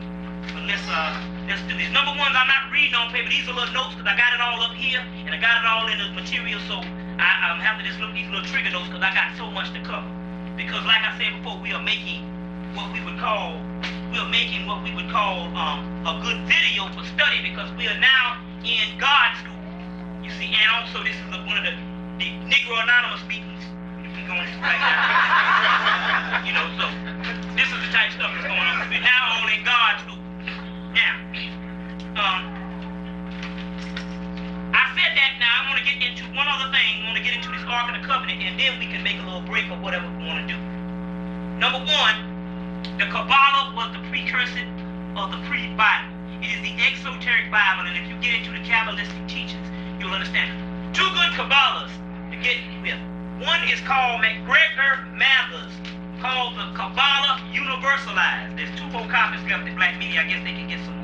And in there they talk about this Adam Cadmon, this heavenly man, and the Kabbalah is saying that those 10 spheres or those 10 DNA strands get you back to your original self when you was maximum, when you were operating at a maximum rate of Godhood. So that's one of the good ones. Another one is called Dion Fortune's book, The Mythical Kabbalah. One thing about Kabbalah is a lot of studying, you know, but you can find some things to break down once you find the breakdown of the tree of life. Now remember now, the Holy Kabbalah is not a Hebrew Kabbalah, because we got it on the walls of Kombo Omo in Kemet, where they got the Pharaoh holding up the Holy Kabbalah. Now how the devil? Because Abraham introduced something to the doggone world teachers, the Egyptians, which they say he got it from Melchizedek. Well, Melchizedek, one of his Egyptian name is Medu-Ra-Atan, which predate the later biblical myth. Melchizedek or Metatron is also a name also too, which is a form of Aiwass also. Now, let's go into this Ark of the Covenant. The Ark of the Covenant was originally the chest of Osiris. You know, they cut up Osiris into 14 pieces and throw him in the Nile in the whole 9 yards. Well, the chest that they put him in, when they first nailed him down, the second set type, that white boy that they talk about, nailed him down. That particular chest is the replica of the Ark of the Covenant. Now, you can get both pictures of this and some more information both in Dr. Ben's book, Black Man of the Nile. Also, you can get it also in Albert Churchward's book, Signs and Symbols of Primordial Man. And they just reprinted it in a regular book form other than those spiral-bound books, which used to be $40-something. I think it's like 16 bucks now. So they talk about that chest of Osiris, which is the documentation. Now, the chest of Osiris, they understood that the Egyptian priests understood that they could, based on the scientific mathematics of this chest, which is supposed to house the body of Osiris, which is the same as the 10 Commandments, which is the same as the 47 negative confessions, the laws of MAAT.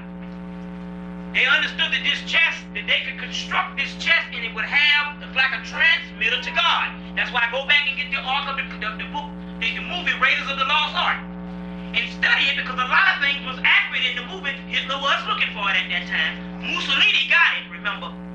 They just said it was in Egypt instead of Ethiopia. They already knew, because doggone Steven Spielberg, along with George Lucas, he's a Jew and he studied that. This is what inspired them to make the doggone movies. Okay? Now, that chest of Osiris, they understood it as a transmitter to God. They also knew that this particular chest, you can build it if you was in the mystery system. We understand that Moses was an Egyptian, or Musa, which comes to the Mossad king, Moses, Tutmos, and the whole. That particular Musa, which means drawn out of the water, which is an Egyptian name for that particular Moses, was an Egyptian priest, or a Kemetic priest, but he was a high priest. He wasn't just a priest. He wasn't like Jeshua ben Pandaren, got a little bit of learning from 5 to what, I guess 29 or 30, and then go and exercise a little bit of stuff, waking people back up, bringing black people back to life, and all kind of stuff like that. They say, oh, you God. You see what I'm saying? And all this. No, this was a high priest. You see, he had already completed it, supposedly. And also, you know, Nation of Islam tell that the thing about Moses went up and trained the white people, was the great emancipator to white people. Well, if you get Brother Jabril's book called something you need not look no further, it's something about this is the one, you need not look any further, a book that he wrote about Honorable Elijah Muhammad and Louis Farrakhan, which was first, the book was first written about Honorable Elijah Muhammad in 1973 or 72. But in that book, he documents some Jewish scholars that talks about Moses being this great emancipation to white people, and by them whole being the whole chosen people of white people. And go get Michael Bradley's book and that whole 9 yards. Also the 13th tribe by Arthur Coulson, which is talking about a European race.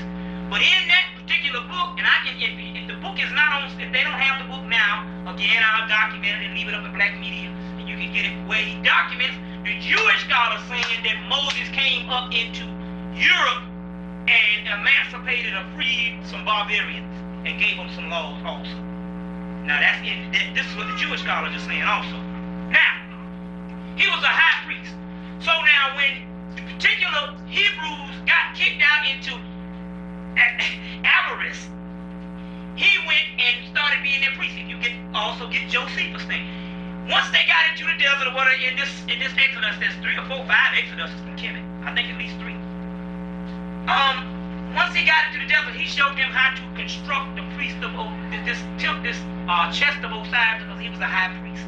Also, we want you to get, I think I brought it again, it's now $16, Graham Hancock's book, The Sign and the Seal, the Quest from the Ark of the Covenant, when the white boy found the Ark of the Covenant. I want you to get this book, it's now $16. It was a hardback for $22 and stuff, but that's when all the white people bought it, and it became a bestseller, and they put it down to $16, and now you're buying it, which is good. You don't need to spend that much money, you know.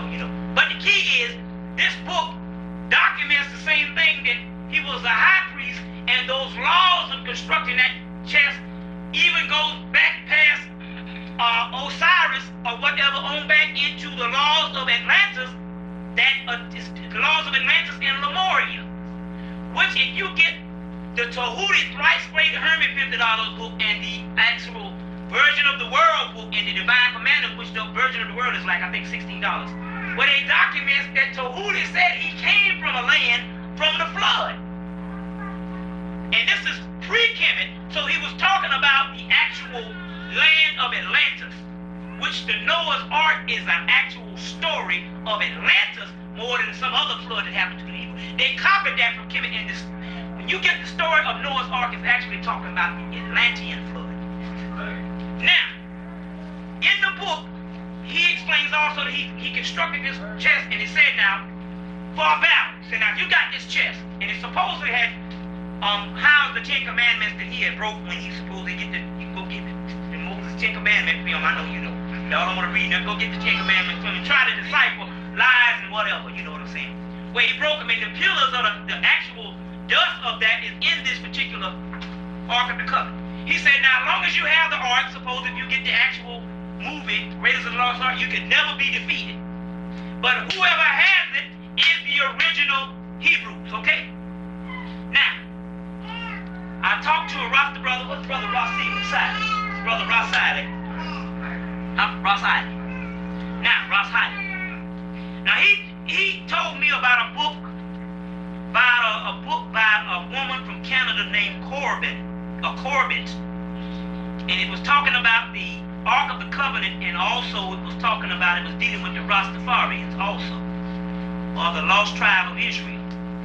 He said that when this Ark of the Covenant is taken and the beast try to get it to go back to the fake Jews in Israel, because you know that's the fake Jew that came into the time of Spain, I guess, whatever. I guess the reason why they chose the Jewish religion was because supposedly Moses had introduced it to them sometime before. But by the time of Spain, when the Moors ruled Spain, they came into the religion and they was converted into faith.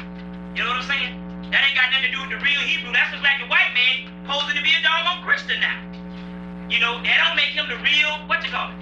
You see what I'm saying? That don't make him that at all. You see, now, that's just like the Jews in Israel that occupy Israel. We know that the white man occupies America now, but he is not the original Native American. Or the native, we would call it. I'm going to put that word American on them. That's another satanic word. You call yourself, like you say, African American, you are African Satanist in the whole 9 yards. So now, that particular Ark of the Covenant, that they talk about, whoever had it was supposed to be the real Jews. Well, mentally, that son of Solomon, which Solomon, he was black and he was comely, black and comely, took that particular Ark of the Covenant, went into Israel and got it and took it back to Ethiopia, and it remained there to this point. Get it all in that particular book too, the sign and the seal. Now we understand if he was not, there's two things that's going on. Number one, the Ark of the Covenant could only be taken through bloodline or through melanin carriers, because bloodline don't necessarily mean your blood in your veins. It means the actual melanin carriers are the original Kemites, Hebrews, and that whole family of black people. You would say African or Atlantean, because you know at one time this all was one landmass. There was not no such thing as just different things. This was one, and we now know that they're saying now that when Atlantis went down, because we had technology to bring things down, or the people from Sirius brought it down, that's where you had your continental drift based on an explosion. If you get Peter Tompkins' book, The Secret of the Mexican Pyramids, where he talk about these blue men from Sirius, came down during the time when Atlantis was going down and recorded it and left it in some mountains or some tunnels in South America. You see, maybe in the Andes also too, in different parts of them, and Peru, and different parts of South America and all, and left this particular science. And these blue men were seen all over the world. The blue men from Sirius. Also in a book, I think his name is something Calissimo, another book called Not of This World. I think the name of this book is Not of This World, and I think his name is, I know the last name is Calissimo. In his book, he said that the Atlanteans were blue people too.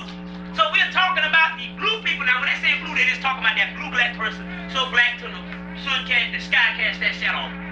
You know, blue-black, you know. These were the original Atlanteans and the Lemurians. So when it was going down on the people from Sirius, who probably took it down because they thought it was probably messing up, and they took it down, they recorded it. And when you see those pictures in India of those light blue people, those gods, they were actually trying to tell you that those gods were really blue-black. They just put them light blue now. So those people, some of the racist people in India and white people can tolerate it. You see? But it was all one landmass. That's why wherever you go, there were black people here. Even black Russians, black Chinese in the whole 9 yards, okay? Japanese in the whole 9 yards and everything. So now, That's what happened to this one landmass. We need to clarify that also too. So now, the bloodline that they say, when you're talking about this particular bloodline, they're talking about melanin carriers. Okay. He said in the book, Corbin's book, they say whenever this particular Jew, imposter Jew, get the Ark of the Covenant, it would start World War III. Okay. About 3 weeks ago, I came in on a Sunday night, and my roommate said, there's something on the Ark of the Covenant, because he'd heard me talking about it. He said, there's something on the Ark of the Covenant that is on the TV. You need to watch it. Now, I go in, and they got about 10 imposter beast Jews sitting around the table, and they are rejoicing. They say that because they had just received the Ark of the Covenant from the actual Palasha, or we say Beta Israel Jews, the Ethiopian Jews. And they were rejoicing. They said, we got to find out whether it's a replica or not. Because there's also, that the brother Rafael said that there was also a replica that was passed around for centuries and fooled them also. Now, but we know that I think that Mussolini took the one when he went in the second Ethiopian war, because Italy started going to hell. You see, right? You see, because they weren't melanin carriers, and they weren't the original people. Now, we understood that you just couldn't go in and take it, that the actual Hebrews had to literally hand it over you. This is what the campaign with the, what they call it, the airlift thing that was doing, Project Moses, that they were doing. Now, we know doggone well that they never, even, the white Jews never even wanted to even recognize these Jews as being the original Jews, because even Dr. Ben talks about that, how he caught hell when he first came over here, thinking he was a Jew, went up to the white people, and they didn't recognize him. Get his book, We the Black Jews, in the whole 9 yards. Now, all of a sudden, they started recognizing them sometime in the 70s, and later on in 1985 when they did an airlift, and in 1981 when they started a war in Ethiopia, because it's always the CIA starting these wars. You see, they started the war in Ethiopia, and they go in and say, y'all need a safe haven, we need to get you out of there because you Jews, we don't want our Jewish brothers. Now, they started courting these Jews at this particular time, the Beta Israel Jews, the real Jews, trying to get them to give up the Ark of the Covenant, which is the only unholy alliance and only alliance that they wanted. They wanted the Ark of the Covenant. Well, you know, we are some of the only few people that would be the people that would that know now that this is the beast. I don't care, you go any place in Africa, except South Africa, because I met some people in South Africa, they come over here and they hear the white man, the devil, they say, oh, that's it. Because see, they're directly under the foot. So I think it takes that kind of oppression. And if you do know that both ends in Africa, South Africa is the ones that's catching hell, and also the brothers over here in the West. And even some parts of the Caribbean, they don't know that the white man is the beast. They're still in the king and queen's pocket. You know that whole deal now. Let's not front with this. And we know Africa don't want to do but one thing, retreat from Africa and be English and French. And now they're over there getting their ass kicked in France. You see? And in China. Because they don't know. So there's some of the only few people that know that this man is the beast is us. Because we're the ones directly in the belly of the beast. You understand what I'm saying? Directly up the belly of the beast. So now, the brothers in Ethiopia fail to understand one thing. They understand from a religious tradition that we can't give up certain things, but to know that this man is the devil. Now, the key to this is,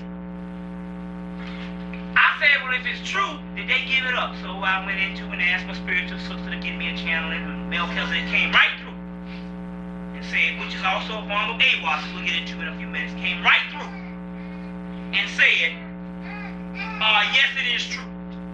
They did give up the ark. It changed hands sometime at the end of January. And they did give up the ark. They said, but it's only one thing to this. Now that's going to start World War III. I asked, would this start World War III? They said, yes, this is what's happening. Now, the reason why we can't believe nothing now is because we have become intellectuals now to the point that, in a way, if it don't come with the book that the white man has documented it, we don't want to believe it. Now, the gods in the heaven is telling us to tap into the melanin, and they will give us answers, our own. Answers from the truth. Remember, they say that the interplanetary brotherhood up there and the council of star federations, they operate all of one thing, and to be a member, they all have highly functional pineal glands. which your third eye gives you truth other than logic and rationale. You see. So now, reason why we still got a fight going with the scholars on truth is because they haven't tapped into their own psychic powers, which were original phenomena of our true self. Now, I asked Melchizedek, was it true? And he said, yes, they did give the Ark of the Covenant up. And this would start World War III. I said,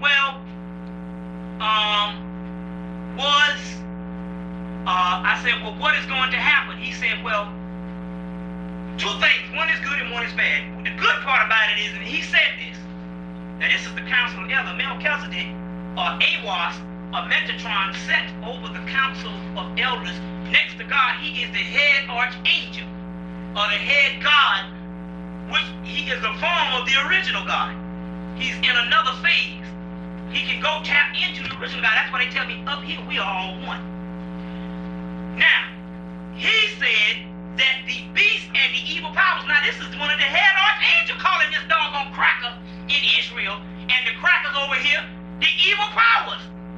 Well, we got a problem calling this, but this is what the head angelic host, that we afraid that we won't be godlike if we call the beast the devil. Well, here it is the God that you're trying to get to be, or to try to return, because you all gods, you just got to remember, here it is the head God calling them the beast and the devil. He said that the evil powers and this beast, they have received the Ark of the Covenant. He said, but what you know of as Israel, because they have received it, the good thing about that is, because they received the Ark and they are not of the melanin carriers, the apostate Jews and bloodline Jews, that their lie have gotten them in trouble, because they've been lying about we the original Jews all this time, and now they're going to get killed for not being the original Jews. He said, because they're not melanin carriers and the original Jews, and it was an unholy alliance with the original Beta Israel, they said, what you know as Israel will be destroyed. The physical Israel, but we're not even talking, we're talking about the actual, when you talk about that, you talk about governments and people, not the landmass, that's our landmass. Right. They talk about these particular people will be destroyed as what you know as Israel. When they talk about that, they talk about the government structure that runs Israel. And the people is tapped into the government structure. But since it's a government structure, it's not just Israel. White people all over the world, they had white people is these Jews just running it. You just got the foot soldiers in England and America, but this Jew is tapped into all his people. He's just the head one that was trusted with the knowledge, that he was the first one to receive the knowledge that we had. You see what I'm saying? So when they say Israel, they're talking about all of this is Israel, the unholy Israel. They're talking about America too, because they're all tapped in. We know that because they gave all the stuff to, if they weren't all tapped in, why would they give nuclear capability to South Africa and the whole 9 yards, how they been killing our people the whole time with the diamonds and the whole thing? You see? So now he said, will be destroyed. That coincides right with the World War III. You understand? That coincides right. I said, well, what's the bad news? He said, well, the bad news is this, and this is a key to all black people, wherever you are. Talk about Uncle Tom. Whether you inadvertently don't know about it, or you subjectively do it. It said because the brothers in Ethiopia let go something that precious, they are going to have to pay a penalty too. And we're going to kill some of them. You see? So now that is the thing saying, if you sell it out now, it is unhealthy to the gods. You understand? Anybody selling out now, it will not go unpunished. You see? It will not go unpunished. So now, this is what they're talking about. So, we understand that this has already started happening because on March 1st, which is a form of a 28-day cycle, on March 1st in New York, based on some other stuff that they did with this other Arab over there, in New York, and March 1st, they got all shot all up. You know what I'm saying? Got shot all up and stuff. So now, he also said because this, if it is World War III, I mean, how bad can things get? Now, the key to this is that you must study to know thyself approved, because they are saying that, one brother said, well, I think we got another 20 years. I said, what you talking about? Because the Bible prophecies does not come true yet. He said that New World Order has been established. The New World Order been in effect for the last doggone 500 years. Right. This money here is coming the mark of the beast. Well, why can't the dollar bill be the mark of the beast? He just updating that the dollar bill be the mark of the beast. Even if it don't have the metal strip in it that it does have now. Any currency at that particular time, you didn't do this when you was doing your stuff. Anything that you turn over your everyday life for, which is your religion, capitalism is your religion. You see what I'm saying? Anytime you do 98% of what you do in the world is done doing the white man's thing and trying to get some money, because all of us want to get paid. You know how that is. You want to get paid. That's why you can't get down with no liberation. This is why you sell it out. Anything that you do 98% of the time, most of the week, and then all of a sudden you're going to come back, and on one day, because you feel guilty because you've been out partying all night and stuff, you're going to go to some church and hear some doggone Negro holler in your face. You know what I'm saying? That is your God, so he can't get no, this is the mark of the beast. But he's looking for some other stuff and all, but he needs to study not just the Bible. He needs to take the Quran, he needs to take the bottom of Gita, he needs to take the book, and put them all together. You understand? Because he who knows one book knows none. Get T.W. Doone's book, Bible Myths and its Parallel. He who knows one book knows none. And even Blavatsky tell you in her book, The Secret Doctrine, there's no religion greater than truth. You see? So this is what we're talking about. Now, dude, I want to ask you something. Anybody got cake? Do you see this preacher? He's standing up. I think he can't read no, he's blind. He got this guy behind him. He be preaching all over, and this other guy be behind him hollering, and God said, did you see this fool? I know the white people having a ball. Did y'all see? You all got to see this. What channel this thing come on? They got this guy standing up behind him, and he reads out of the Bible, and this guy just, he knows it. That's what they're saying. And this guy back here hollering, and God said, hey, you got to hear this fool. You got to hear, I can't explain it, but I was totally blown away. As well as this Dale Brown Negro, as well as all these doggone preachers, white and black. You understand what I'm saying? If you're really down for liberation, separate the chumps from the monks. Get out of the doggone church. Get out of the church. That is nothing but wasting your time and keeping you off the path. We know now that the church is sacrilegious. Some of the symbology that they put in is based on Catholicism, which is the mark of the beast. Which ain't got nothing to do with you. It's your stuff. Turn around. I say power is power. It's how you exercise. And this is why you get drained, and this is why you can't do nothing. This is why you haven't been able to liberate yourself, because you are in the synagogue of Satan. Those who call themselves Jews are not just referring to those fake Jews, because they're part of that too. But they're talking about black theology that was set up by the white man. It's the synagogue of Satan. I said that my brother went down to the sister in Beaufort. What's that? The African village. She ended up part of the African village too. Yeah, went down to see her, and they said they had this church there. And he said that they said well, it was an abandoned church. Said what? Said when we got out of slavery, everybody had their different religions of African religion that is metaphysical. It can put you on higher states of consciousness and actually do something about your condition by manipulating the forces of the universe. They were all coming there, and they had different ones, and they were practicing this one church. They said what happened was, let that go back. Something must don't want us to get this going on, because all kind of stuff going on. But I'll be there in Harlem. I think, now, You ain't got nothing to worry about. no, I'm not talking about me being worried. I got my back up. I got mine. See, you got yours too. You just look up in the sky and distinguish what's a damn star and what's not. That's right. So they're all around you. That's right. And them things turning colors like this and twitching a little bit, they ships. They're not stars. If you look up, the stars are way up. And they set. The ones we talk about, they twitch. And distinguish them from airplanes too. Airplanes got two blinking lights like this. We talking about one that hovers and twinkles, and it's got a red and green and yellow. You see that? And it don't go nowhere, but the airplane, if you look at it, it slowly moves. Those are ships. You see what I'm saying? Now, where was I? Anyway, these people set up their own indigenous religions after slavery. The white man knew what was going on, came in and took them out and put them in the regular church that you got today and closed that one down. And what does that tell you? Then you understand why you were trapped into this foolishness that's going on right now. Now, so like I said also too, look up into the sky. Number one, I gotta say this also too. You need to check this guy Solomon out. Now, I'm not saying the guy is end all and be all to different science, because some things he say about the woman is this old school Islamic stuff that he has learned. But they say that, but I asked the hierarchy, was he all right? They say he on the up and up. But see, the hierarchy has to work with what they got down here, because we all crazy. They even Imam Esau with all his children got a children he had in Dr. Yard singing blues and Christmas songs around the tree. He even got to hook up with them, because they understand they got to work what they got to do. He's got a hierarchy. You see, hooked up with Melchizedek and stuff like this too. So now this brother Solomon, they say, was on up and up. Now what is Solomon? Is a brother that said he was taught by Master Farah Muhammad in the 24th scientist. He just stood up in the middle of nowhere, I think in 1990 or whatever. And his thing is this. Now let's quote what he said. Now basically Islam have to deal with Solomon on this. They want to take him out. He said, this is his words. He said that Mr. Farrakhan had from 1977 up to 89 to do what he had to do, was reacquaint the people with the teachings of Honorable Elijah Muhammad. But you know what they say, that he came into power really in 1984 when the whole thing broke down, which is 10 years now.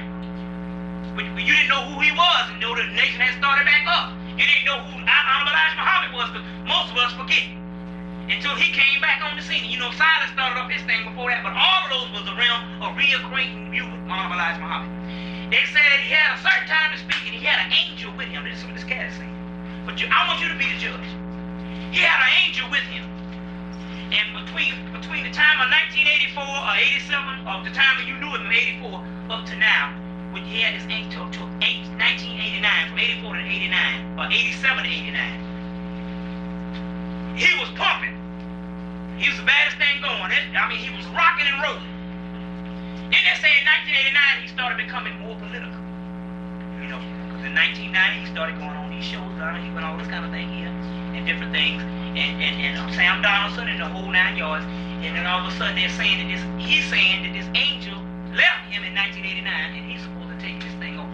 You gotta get this guy. We're gonna break the guy here and answer the question. You know they say Farrakhan had prostate cancer. Well, let me tell you the whole deal. He developed the prostate cancer around 1981, 91. Now they say that he up until 1989 and 90 he was pumping. Then all of a sudden it's now the whole thing with the NAACP and what you call it. Now, I'm not saying nothing, and I'm not talking against my brother, because the hierarchy say don't talk against nobody. You see what I'm saying? Because all our people, we all are one, and we are all the Elohim, so don't talk about nobody.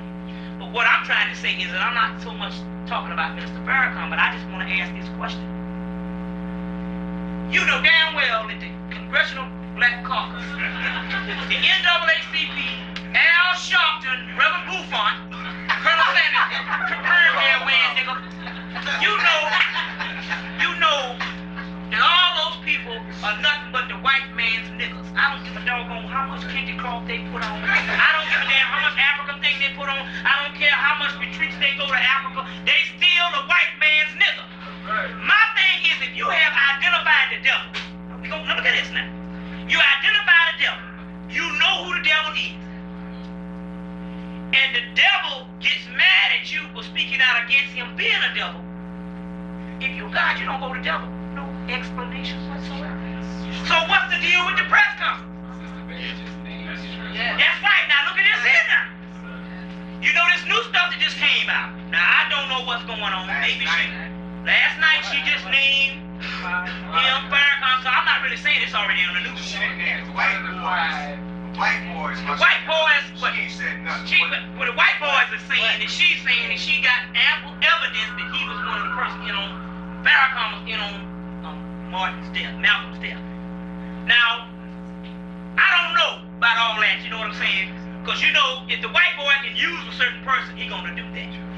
You understand? But these are things that we need to address in our minds. So I'm not sacrilegious and against the frequency by telling you that we must analyze everything now, including me.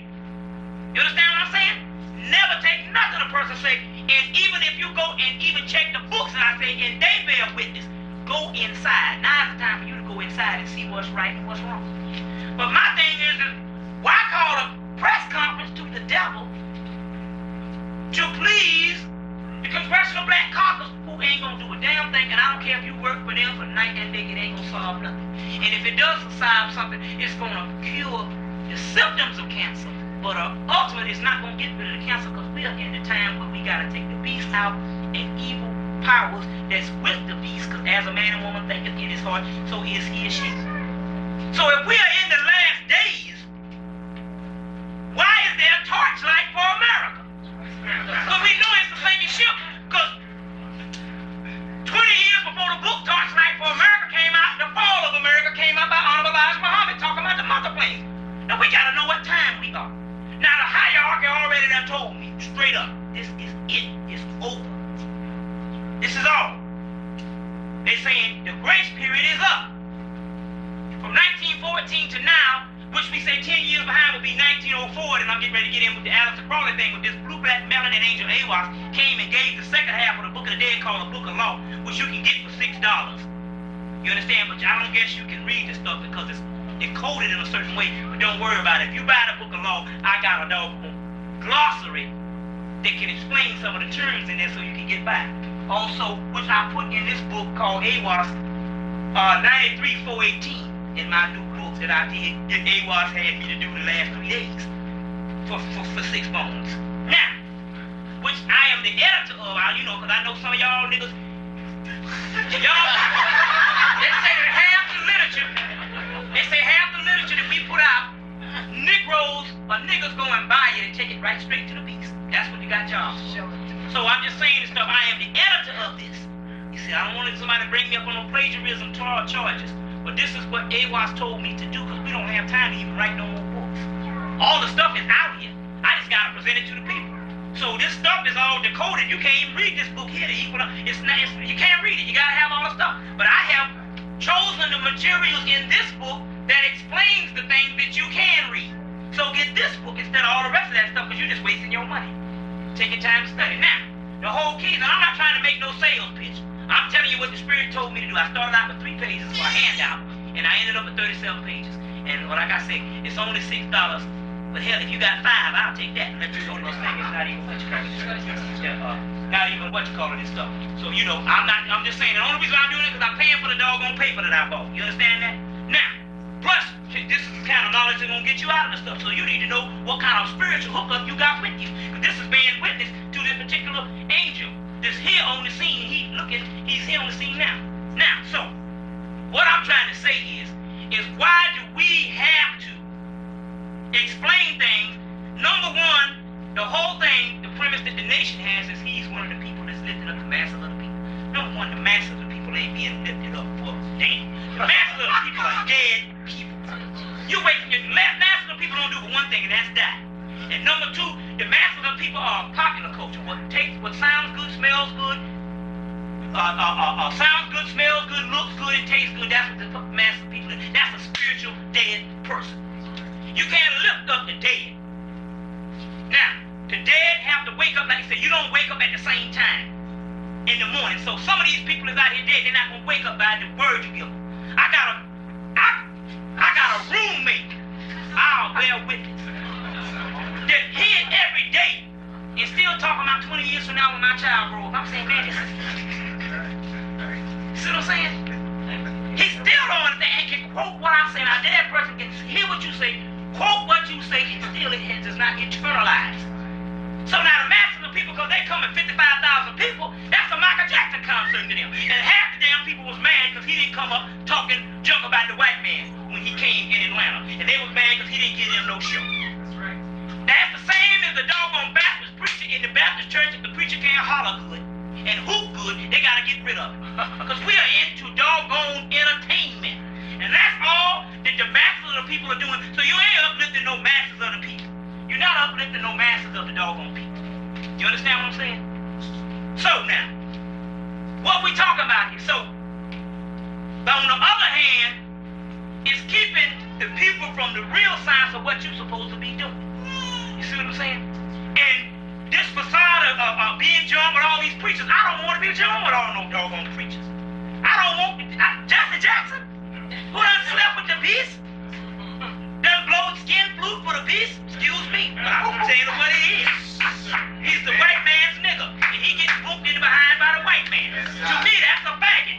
He might not be a physical faggot, but that's a faggot. In a political sense. You see what I'm saying? In a spiritual sense. You see what I'm saying? He's the white man's nigga. The white man's bed buddy. now that's what we talking about here, That's what we talking about here. Now, so what I'm saying is this. So this is the kind of science. So this is the kind of science. Either we taking the beast off the planet, or we getting into a more political thing so we can feel good. Feel good about our liberation. You see, that's what's happened with the whole Afrocentric thing. You know, now we learned all the history. We the pharaohs. Yeah, okay, we the pharaohs. And we know we only want to use that to feel good, so when we get around the white people, we can say, well, we was pharaohs in Egypt, in the whole 9 yards, because they talking about England and all that. But we talking about coming into the new world. This is the kind of science we're talking about. Did you change the tape over, man? I don't need to. Okay, cool. Now I'm getting ready to go into Aiwass and stuff. I'm getting ready to go into the Aiwass. Okay, just hold on 1 minute. Let's see. Now, because I want to go in this. Just hold that for 1 minute, and we'll get into this now. Okay, hold on 1 minute. Now, since we got to speed this thing up, because I know it's hot in here, in the whole 9 yards, you know. But this is what's going on. Okay, and we got to take up a donation also too. So all you people, because this is paying for the whatchamacallit and all this stuff, so I can go and produce the more books. But we need to take up a donation also too. Anything you can spare. If you ain't got it, cool. We'll have this thing go, okay? All right, that's how the thing go. Because you got it in and all. We're not trying to charge you or whatever. If you didn't have it, you don't have to have it. You shouldn't be subjugated to not hearing the knowledge you don't have. But if you got it, boom, whatever. Now this is the key. Let's go into this Aiwass. The white boys in how many is this now? Three? Will you pass them out? Okay, well hold on 1 minute. We got to stop this right quick because it's slowing me down. Y'all let's hold up 1 minute and all. See, I don't want to put this on the tape because you know how it is. Your kids is coming, they're not scared. You can't be that same shuffling Negro that we produced before that's still selling out to the beast and you see them all over. You know what I'm saying? Now let's look at the science on this. It's saying, oh, Minister Farrakhan, we noticed you cleaned up the dope and you got some black people off the streets and you have raised some black people's life to a certain level and you are really lifting up black people. But you talked about the doggone Jews, some white beasts who we don't have a covenant with, never did, so therefore we gotta cut you off. That is letting you know that this sick mentality black Uncle Tom got to go. And it means you cannot fall into that with the same mentality. You got to be strong. Number one, the stuff that we give here, number one, we got to realize one thing. There's nothing sacrilegious about it. There's no such thing as hell. I told you about the hell concept on my tapes before. It was inducted into the Bible 100 years before the birth of Christ, the historical. So now, we understand that hell concept is talking about of science as far as levels of your mind. You are in hell.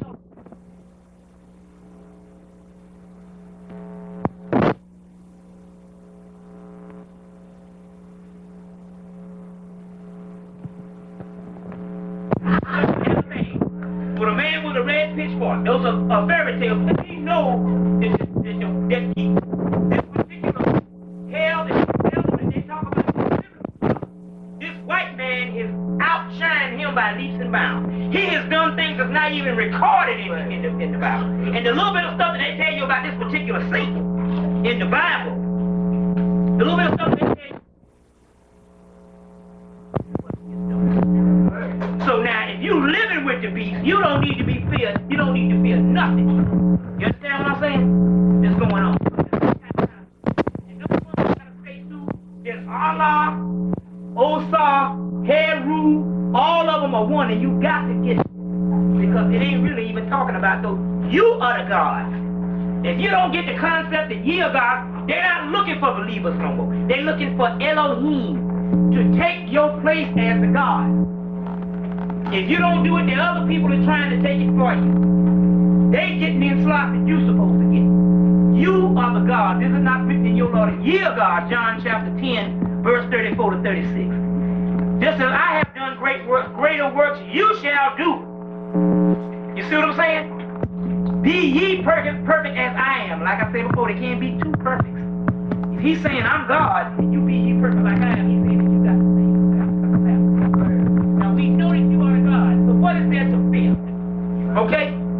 So now when the white man start giving you certain terminologies and stuff like, I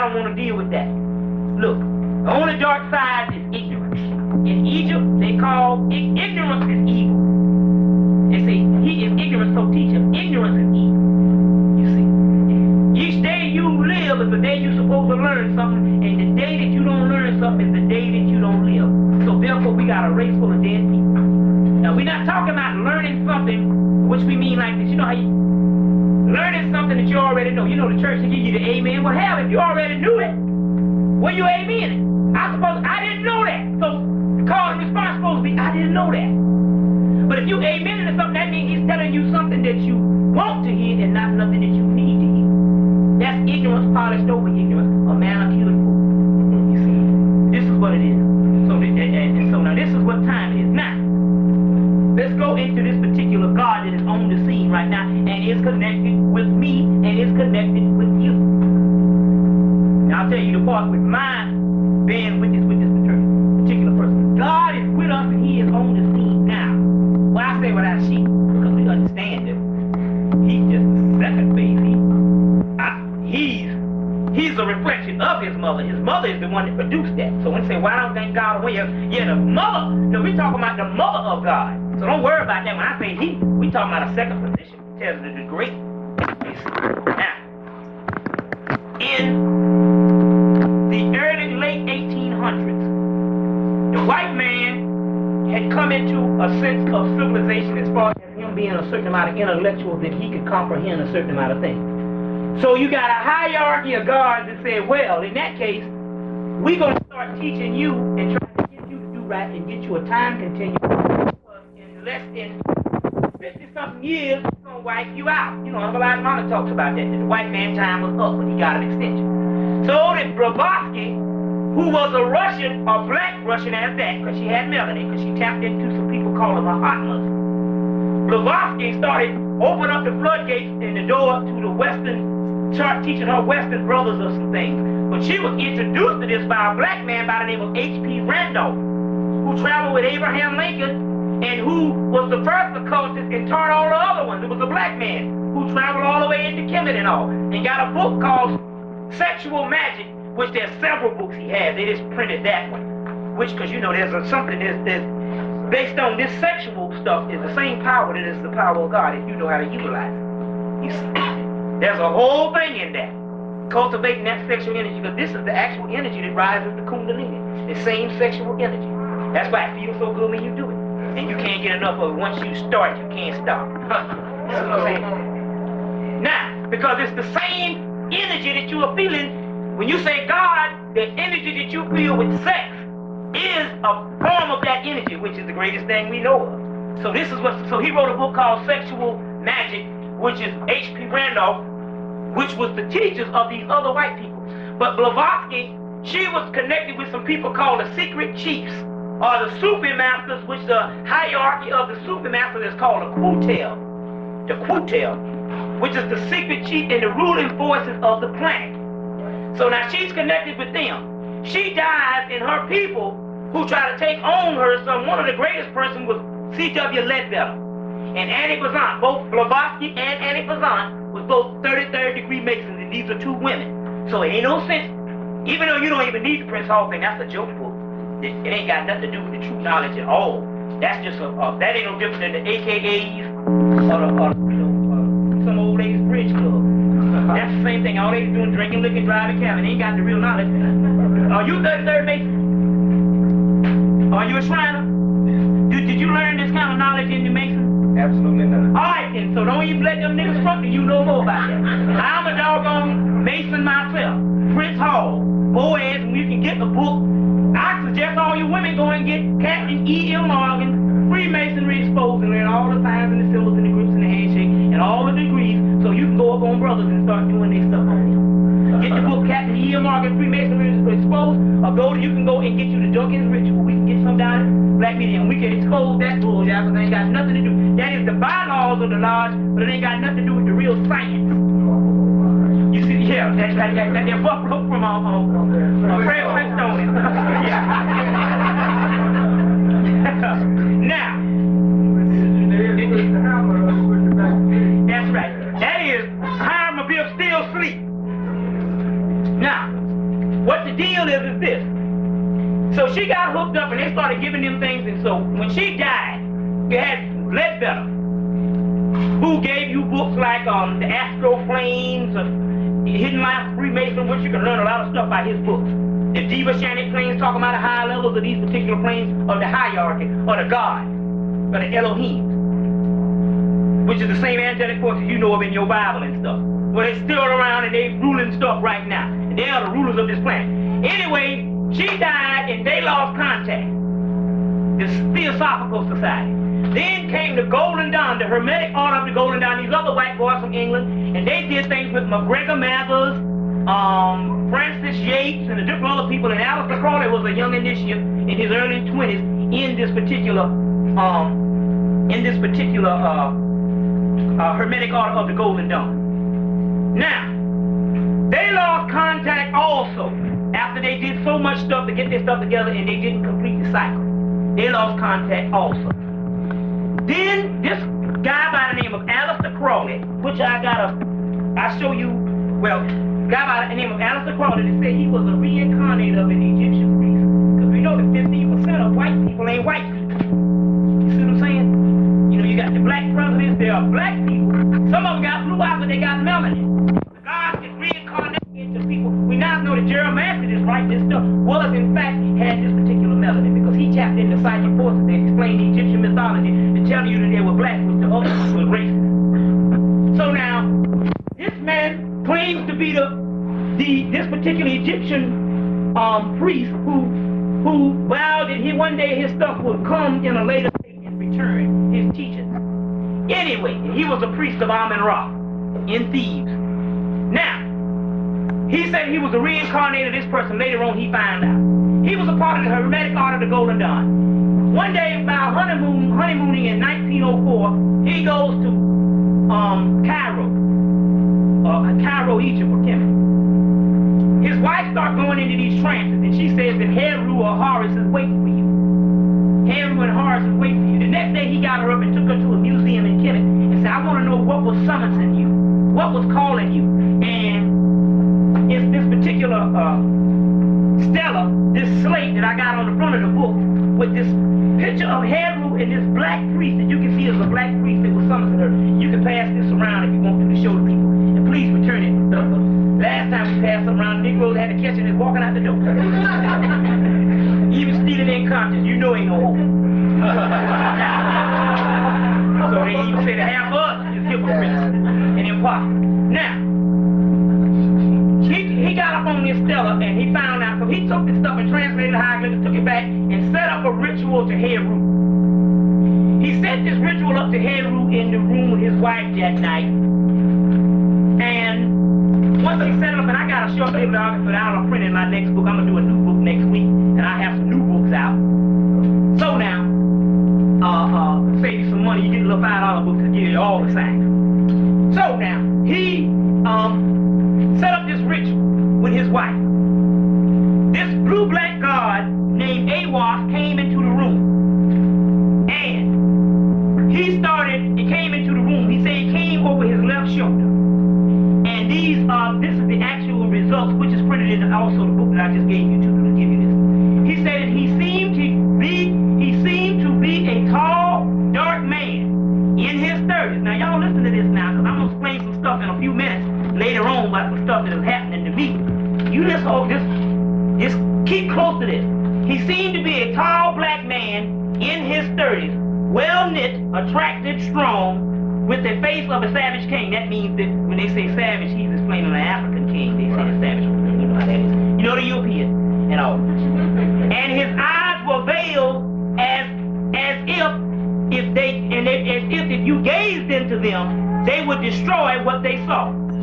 His dress was not Arab. It suggested Assyria or Persia. Very vaguely. I took note of it. Now this is something. You know what I'm saying? This is how the things work and stuff. You see, things are happening. The beast don't want things happening. He said, I took note of it. He said, for it looked to me like that time Aiwass was an angel. So far I had often seen in visions, but purely astral. Now I incline to believe that Aiwass was and is not only a god or a devil. Now keep this up now, because this word devil is very important. I'm trying to give you stuff on a high level. We ain't in church no more, so you can deal with this stuff. God, devil, who once in holy summer, he was once held holy in summer, and my own holy guardian angel. I told you you all have higher selves. Each one of you exists on another realm. You see, that's why you have been coming into consciousness, because your higher self, once you raise the kundalini in your crown chakra, you get into your higher self, you're supposed to change on this other self. You exist on other realms, and this is the people that's directing you as you go on right now. While you are sitting in here, other than being out somewhere dedicated to preservation and shaking your booty. Okay, now, he said, my own holy guardian angel. But, now this is the key now. He's telling you right here, now listen. But, also a man, as I am, insofar he uses a human body to make his link with mankind, or man, on whom he loves.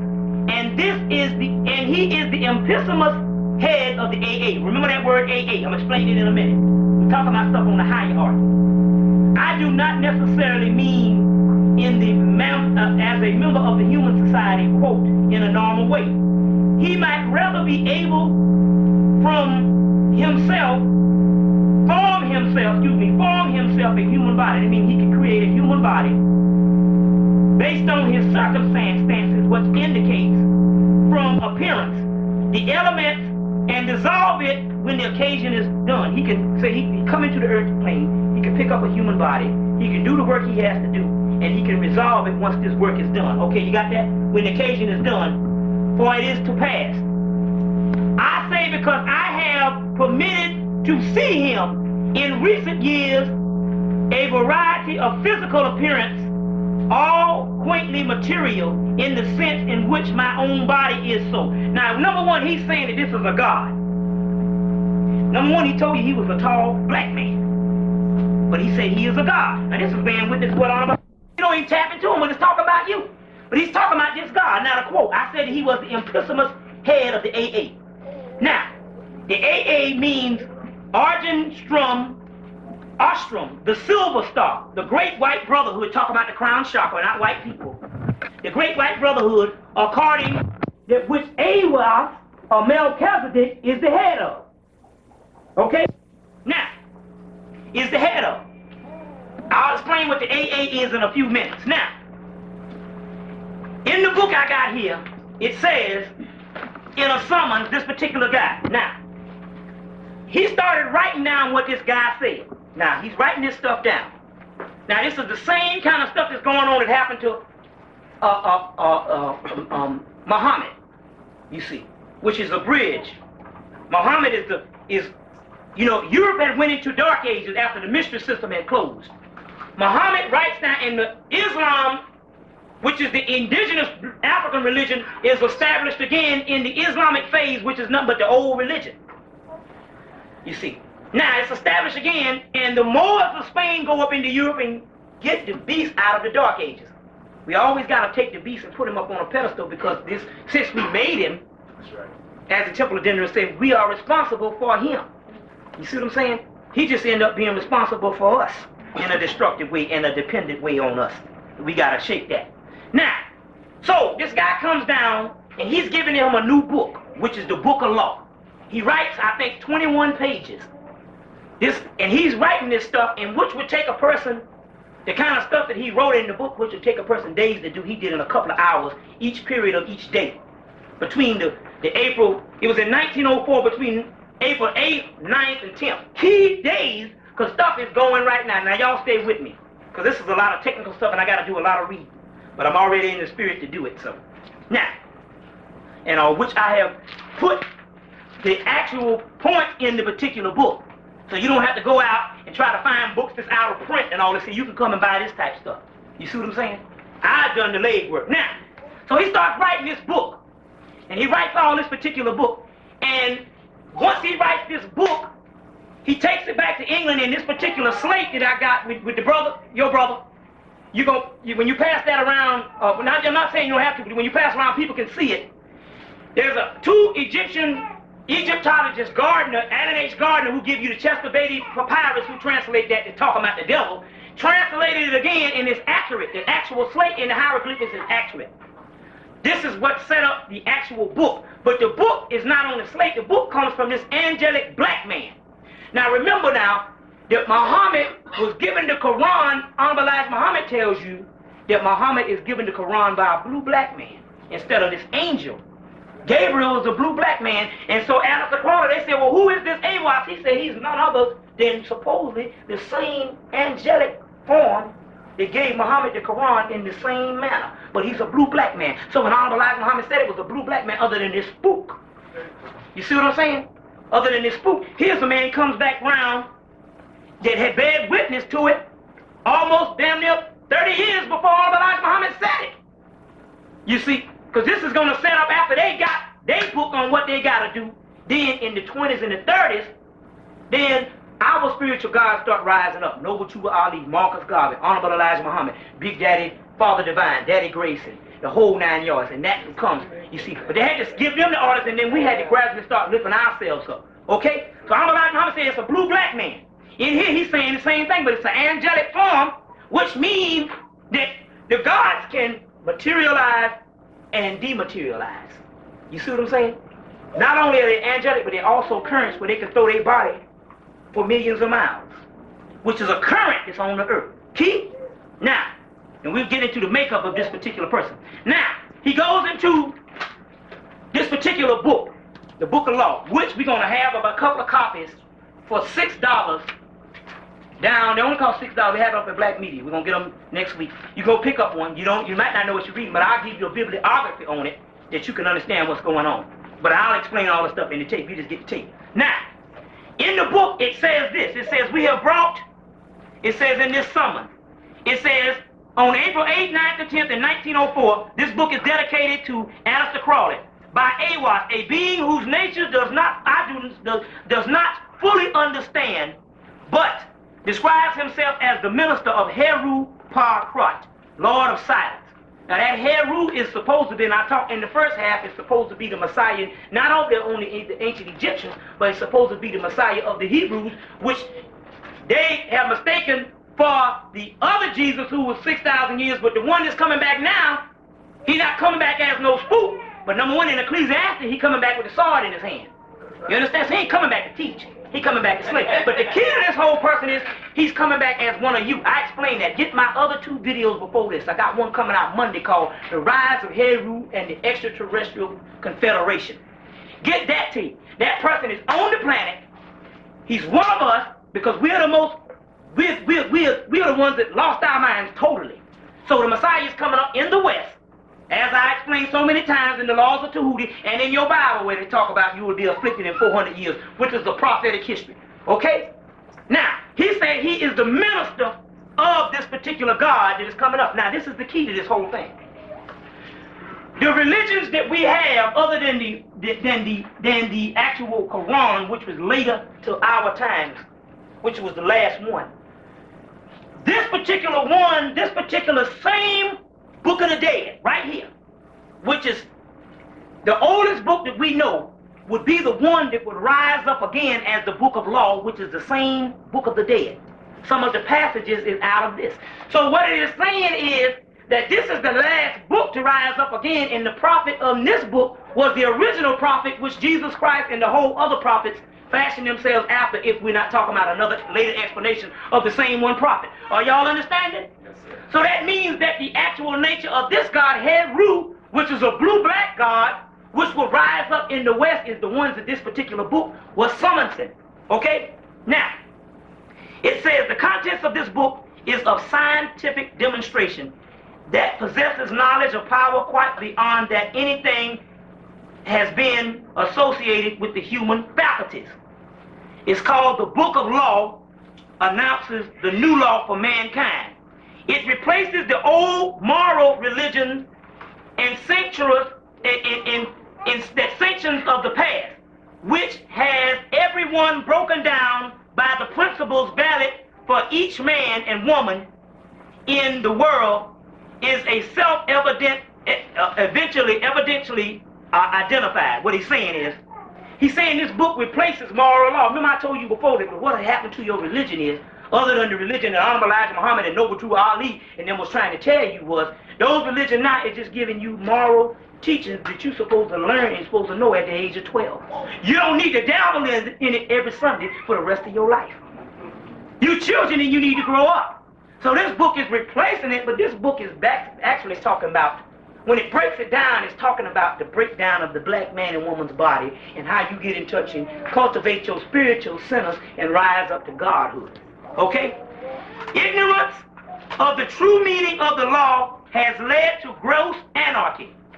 It is conscious in its power, in a sense, the sole cure of political and social and racial unrest, which has brought about world war, catastrophe of Europe and America, and threatening China, India, and Islam.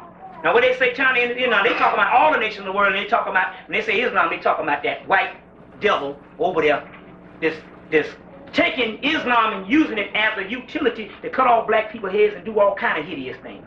Okay? Now, it says, come forth, all you in the name of the Lord of the Eon, crowned and conquering child, Heru Raha, I call ye to partake in the sacrament. No will there be silent. And now, it said crown and conquering child. So some of you rosters that know what we talk about, it's the same as the crown and conquering Lord of Judah, which is the same as when you break all the other ones down. It's talking about the actual Messiah in all of the religions, but it's talking about Heru. Everybody with me so far? Okay, now let's go on. Now, let's go on. I'm just reading stuff out of the book. Now, let's do this. He's called a preter-human intelligence. Is a messenger of the most ancient God who was worshipped in the desert under the name of Shaitan long earlier as Set, the soul of the double Horus. Remember I told you there is a first good blue-black God Set. This is this particular one. Now the word Shaitan comes from the word Set, On, and On means land, or the city of On also. Now, it ain't talking about the Satan that you know of, because the Satan that you know of, you go to work for every day. It ain't talking about that. That's the living one. This is the white man saying that this particular God is Satan to them, meaning it's going to be the end of our behind, so he is our devil. Check. Everybody got that? Now, he's explaining something about this angel that reappears later on in life. This angel reappears later on.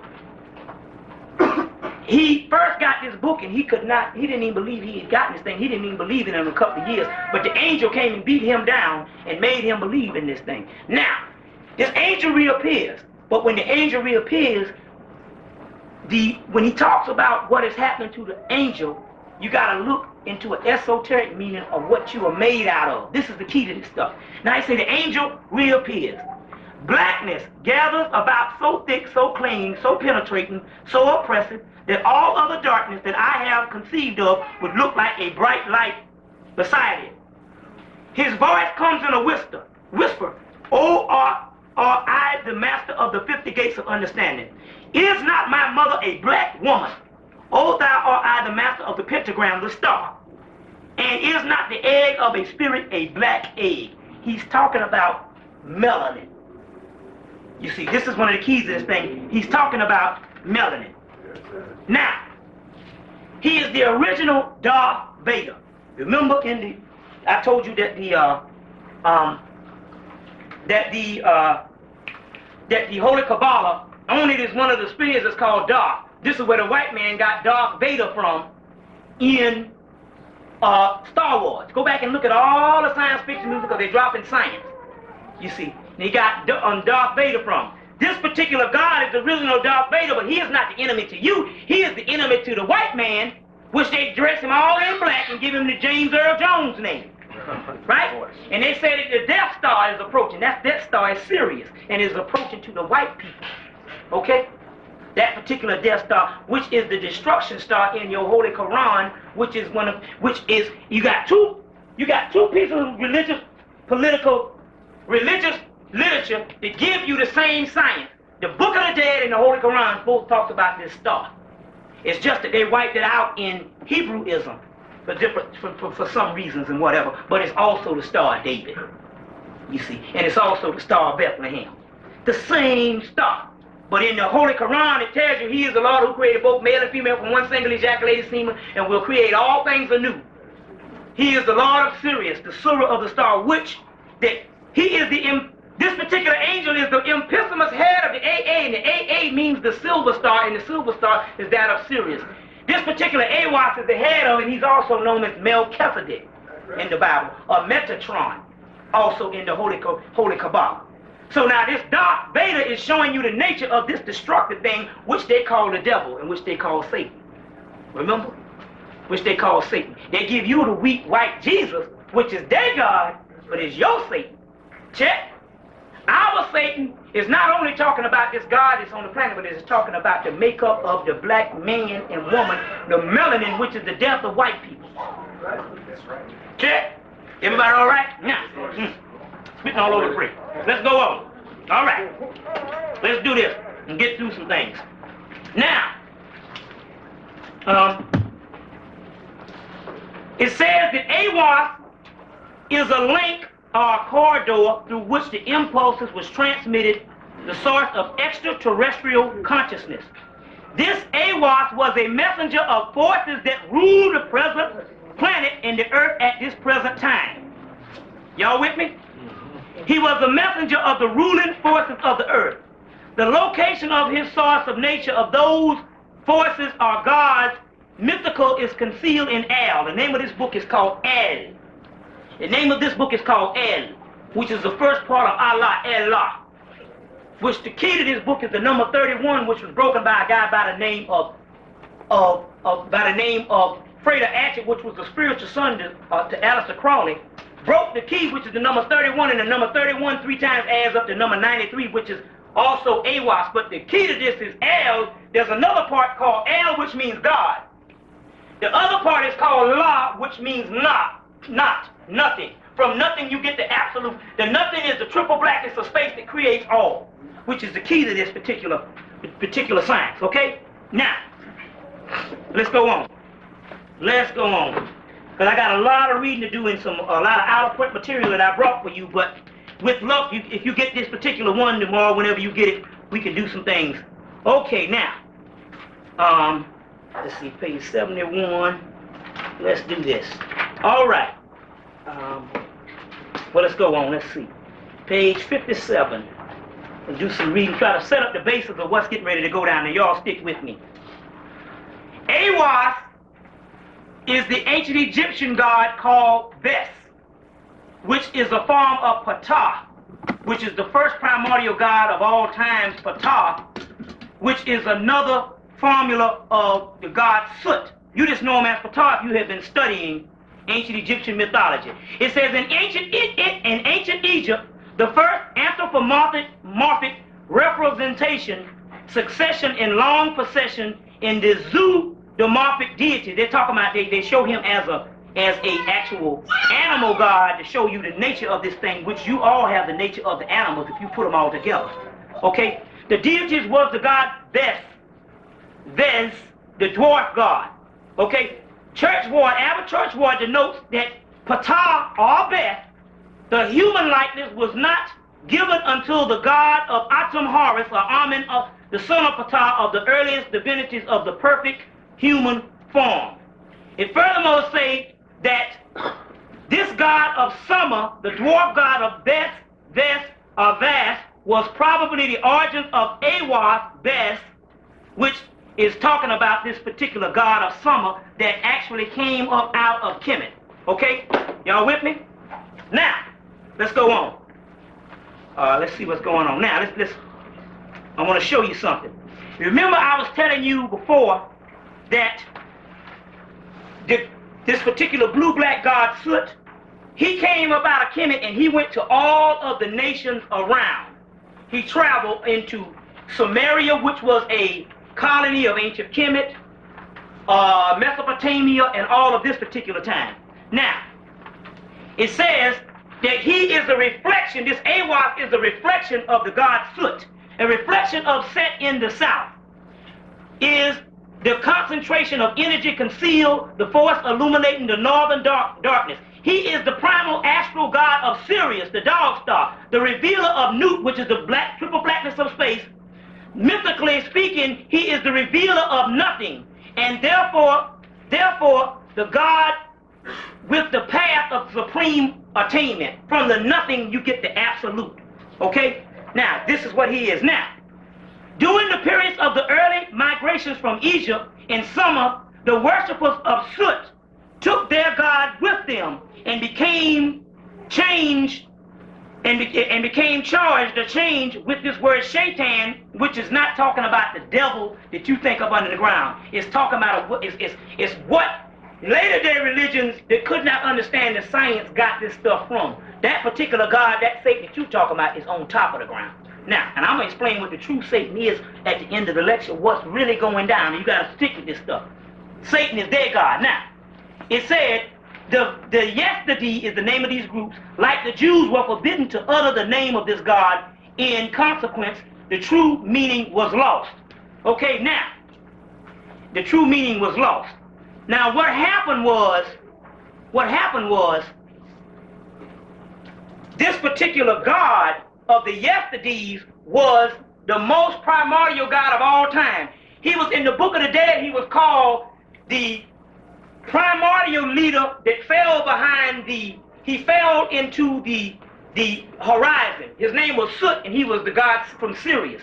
What happened was, black people, from the time we got on the planet to the time we ended up, all we had to do was keep track of the time. And keeping track of the time, you could have the power from when you first got on the planet up to then. The black man and woman lost track of the time and started falling deeper and deeper into time. It ended up falling under the hands of this beast. You see? Now, so in the Book of the Dead, they talk about this Soot or Set was the first leader in the Book of the Dead that fell behind the horizon.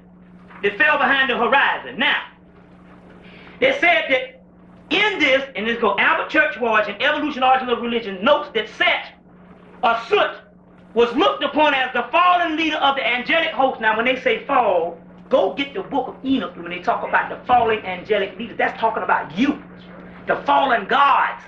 It ain't talking the fallen gods. They just changed around as this devil in the Bible as a fallen leader. They're talking about you, the fallen gods. You see. So when they say Soot, not only are they talking about this primordial deity, they're talking about black people, because the derivative of the word Soot comes the word Sut or Smut, which means the black one. Right. You see. Now, this angelic, so it says he's looked on as the fallen leader of the angelic host, who had been first in glory in ruling power under primacy of the station of the pole. The pole star is Sirius. This is he that was worshipped by the yesterday of Mesopotamia, who says there is to be a restoration as well as a fall. Now we talk about this first blue-black god rising up again, but it's not only rising up as this particular god, it's also rising up as the black people, because they're talking about melanin. But the restoration that was supposed to rise up, they're saying that the restoration that Aleister Crowley, when he received this book from Aiwass, the Book of Law, started the rise of the black man again, because this being one of the first books, is the book that is supposed to, all of your other book is bearing witness, was supposed to rise again. It's talking about you getting your particular nation back. Okay? He is a reflection of this god Soot. Now, what's happening is, you also have this, the god Krishna is also the dark one also. It says right here, it says that the sole subject of all objects, Krishna himself is called the black one, which is Soot, the son of the mother, which is also represented as Sirius. Krishna is also called Hari Krishna. Krishna means the black god, Hari means the star Sirius. When you talk about this Krishna, they say Hari Krishna. Now you got the white people around the airports worshiping. That's a blue black god from Sirius, which is the old god that is also too. Okay, y'all ready? Now, going on, let's see. It says that There's an eon that is coming on, in this eon that they're talking about. When the guy gave this book, he said the world goes in certain eons. He said first you had the eon of the mother goddesses. Then you had the eon of Osiris that's talking about the father goddesses. And between that eon, it not only lasted from Osiris, but it lasted Jesus and all the gods that died, you had this physical death. Osiris was dead. All these gods took place in that eon. He said, and the third eon is called the eon of Heru, the sun rising up. Now, Heru is none other than the blue-black god, because Osiris is called God of the perfect black. Heru got cut up into 14 pieces, which was put in the Ark of the Covenant. You remember that, the first chest of Osiris. He rises up again and judges the people, but he rises up as his son Heru. You got that? This is Osiris. Okay. Now, these eons of the mother Isis, the father Osiris, was given way to the crown and conquering child Heru. In one phase, Horus in one phase, and Set in another. The formula of Horus is called Ra-Ha-Kahuti. The formula of Set is called Ha-Pa-Krut, whose minister is Aiwass. The eon of Horus, the eon of Osiris are one, Set and Nut are one. The product of these two forces, the certain secretion, will prove to be the manifestation of Nut, which is the triple blackness of space, which will occur at the end of time. Now, which is synonymous with Kali. We are in what is called the black cycle, the Kali Yuga. California is also called California, which the black cycle, and this is why the destruction is happening in California, because California is from the goddess Kali, and it's supposed to be the first destruction that will signal other destructions that's going on. Everybody with me? Aiwass, Melchizedek, Metatron, Adani, Heru-Pa-Krut, Ra-Ha-Kahuti are all melanin chaos angelic beings. Melanin chaos. When you study Richard King, he tells you that chaos is a form of melanin. We rose up from the primordial womb or waters of chaos, which forms everything. In the beginning, there's chaos. So you can create stars and all of this stuff. That's called chaos. This is the key to melanin also. It's talking about this particular chaos that's going on. You see, the actual melanin chaos that they talk about, this Satan or this devil is talking about chaos melanin, which the white boy, they call black magic, which the white boy is dealing with some stuff now called chaos magic, which is dealing with melanin and trying to get on certain realms of melanin in his mind. You see what I'm saying? This is these ethers that they're talking about. Okay? Now, according to Alistair Crowley, Aiwass is a messenger from the forces of the earth that rule the earth at its present. The kind of forces is superior to any human race. Well, hell, we are superior to any human race. This is our brothers and sisters on the hierarchy. Aiwass is therefore a type of extraterrestrial intelligence such as we may expect to come into consciousness in the forces that contact as eons develop. Okay? Now, this particular angelic host that is on the scene as we talk at this particular time. Now, let me go into some other science right quick to show you. All right. The hidden God is called Amen, which is your hidden self. Which you get all your things, which is your hidden self. It's also called Soot, which means that the soul that is hidden is black. Remember that now, which is melanin. It's also called Soot, which the soul which is hidden is black. Which in alchemy, now I talk about this alchemy, where it says that before the soul of man can be exalted, he must be humble before he can ascend to heaven. He must walk for 3 days through hell. Hell is it ain't talking about the hell that you know of, the whole hell that the cracker was trying to tell you and keep you away from with the darkness of your melanin. He has to go through 3 days of hell. This is a condition of the alchemical blackness, whose central darkness extends over 3 days and nights, and even through the total darkness of 40 that lasts for 40 days. even Jesus, remained for 40 days after his resurrection on earth before he ascended to heaven. Therefore, you must go through the gate of darkness before you can send to paradise or white, which is the great white brotherhood, which is heaven. They're talking about this particular melanin that they call hell. The hell that you've been worshiping again in the doggone church that the cracker told you was all against yourself. This is why he tell you that heaven is up under the ground, because he know up under the ground is the blue-black gods in the subterranean world. He's trying to keep you away from that. That's why the pharaohs used to bury themselves deeper, because that was seen as heaven. Okay? As a form of heaven. It is the microcosmic heaven on this earth. There is a later heaven there's a other heaven on other realms. But the one we're talking about that you got to get to, which the Nation of Islam and Honorable Elijah Muhammad was instrumental with the mothership, was to get the people to the subterranean world, which you can go in different points of the earth. You see, which your people are the rulers, and then there's a whole other atmosphere of spiritual heaven, which on all planets, they say the white man tell you this planet is the only one with people on it. But it's not, but he was right, because the other ones got people in it. The most superior people live in the planet instead of on the planet. That's why the Egyptians talked about the underworld of Osiris, the Amenta, the desert of Set, but it's not talking about an evil death, they're talking about the actual world, and it's the desert to the white boys. You see? Everybody with me? Everything all right? Now, okay, let's go on. The Star of Babylon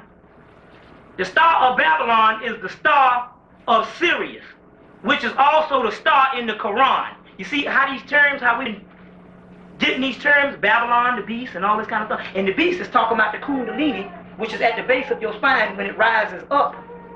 It kills all of that on a lower matter. And the illusionary world disappears and the real world begins. You see these terminologies? Now, it says that Crawley identifies his holy guardian angel as Aiwass, which he also identifies his holy guardian angel as the star of Sirius, because all of that is one and the same. Y'all all right? Everything all right?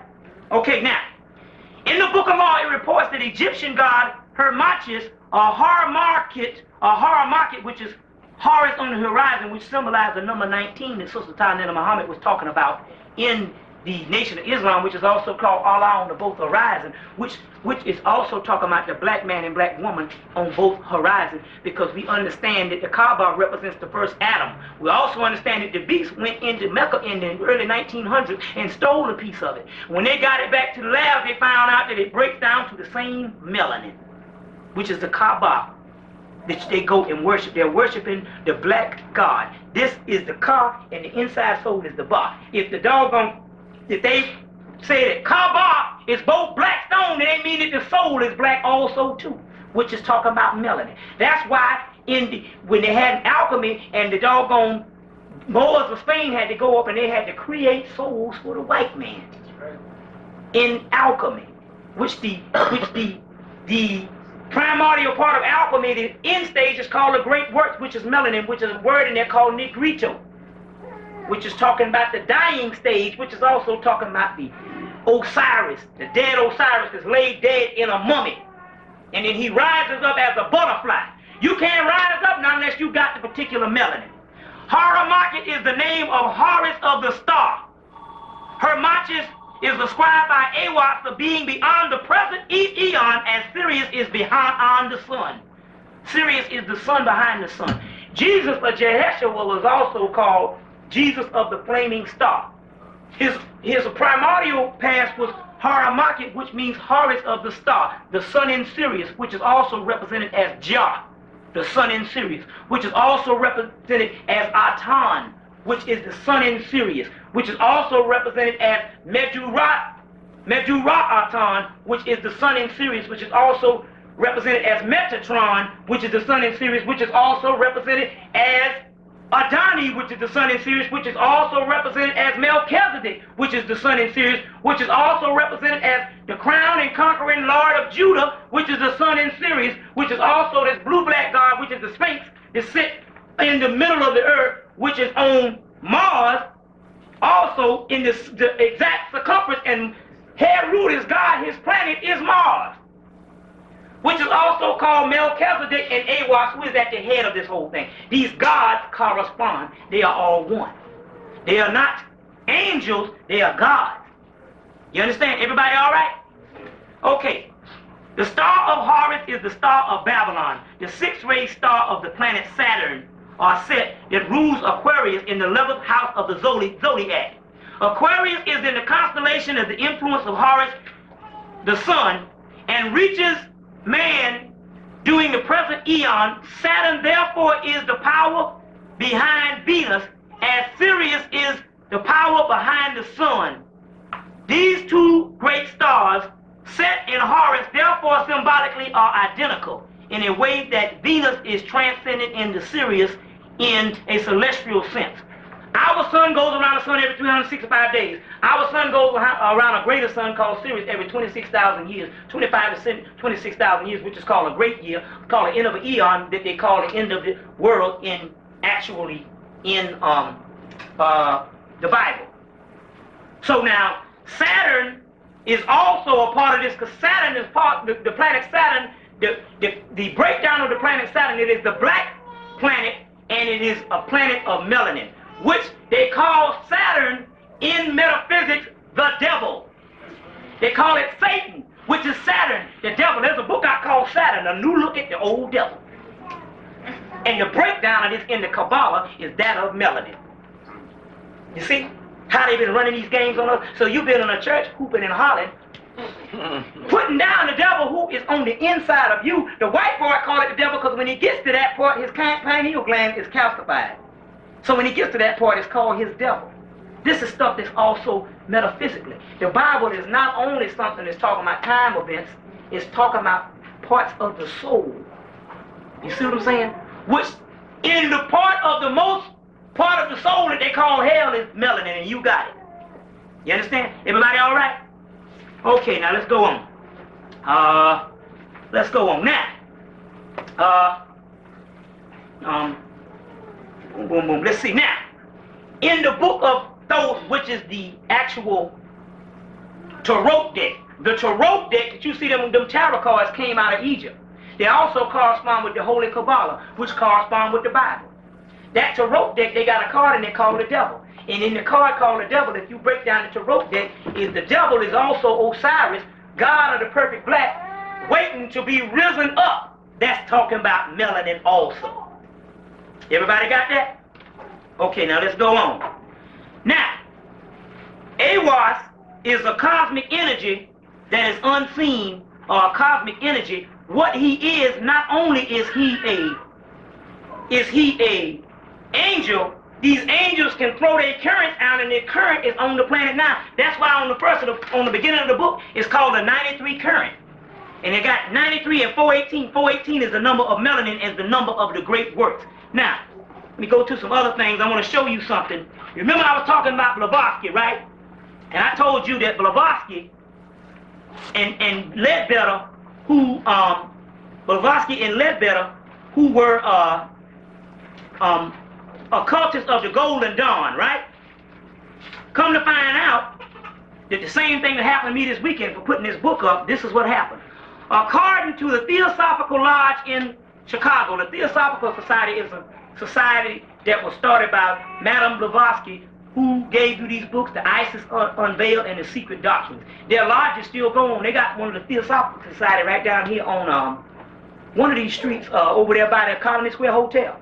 And they open for black people to go up in there. And if you go, they have lectures on Sundays, and you can go up in there and just, and then they'll let you into their library and you can study. And they got all this science. I mean, if you're going to go to their schools to learn food, you might as well go there and learn some other science and stuff. Now,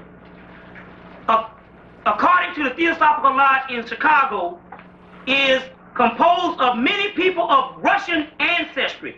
Blavatsky was a Russian woman, but they are black Russians. Even though she was white looking, if you look at her hair, if you ever get any pictures of her, she looked like a black woman. A Russian ancestry. It adheres closely to the scientific spirits of Blavatsky. The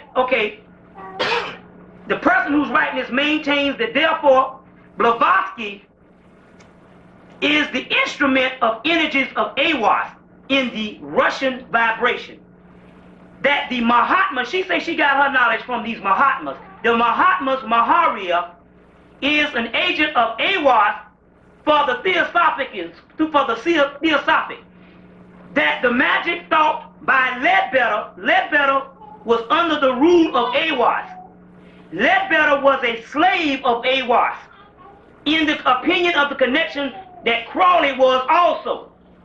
He also refers to the word Al as a slave that shall serve. Now, Al means God. It says that slaves of Aiwass, therefore, is viewed in this light. A slave shall serve simply because service is the nature of the mythical sense of the higher Sahadna than service as a chosen deity and guru. What they're saying is this particular current, once this current hits you, you got to serve this current as a particular slave to do the certain work that the hierarchy wants you to do. So some people are driven by a certain work that God wants them to do. Now, I've been teaching since spring '92. I've been studying, and I left all my money and everything I was supposed to have done. I left it behind. All I was doing studying these books. I was under this current. Once I hooked up these brothers, and they told me, they say, man, we put all that stuff into you. They say, all them books and stuff, they say, we put, and this is one thing. I'm going to be frank with you. All these books that I got, I don't read all them books. The Spirit leads me to the pages that that they want me to tell, and this is how I've been doing this stuff the whole time. A lot of y'all get the book and say, damn, all this stuff, I don't see where this brother get all this from. The Spirit has been leading. They say, man, we gave you that particular power. And guess who that person is? This particular Aiwass. Now, let's go on. Let's go on. Now, I'm going to give you some other stuff. It says that the magic of Aiwass is a sexual magic that transcends all formula involving human partners, using Hithro, the occult of Eastern and Western. They're talking about these two schools of magic, which is also talking about the actual mystery system. The new magic will assume from a congress of transhuman entities that will be instructed into the earth plane's atmosphere as perfecting of the Aiwass physics. Now, what is the Aiwass physics? The Aiwass physics is Aiwass melanin. Aiwass meaning pure Akash. Akash is talking about the Akashic records, and Akash is also the black substance. Okay, Aiwass is being pure Akash, the most advanced human magicians taking part in pure consciousness and the element of fire. Fire is also called the word lux. LVX, lux, is also, they put a vector, it's LUX with a spelling in the English language. In the Kabbalistic thing, it's called LVX. Will involve entirely a new human species to enter the new atmosphere. Now, what is this new human species? This new human species is none other than you black people getting in touch with your higher self on another plane. The gods are already here. Millions of them.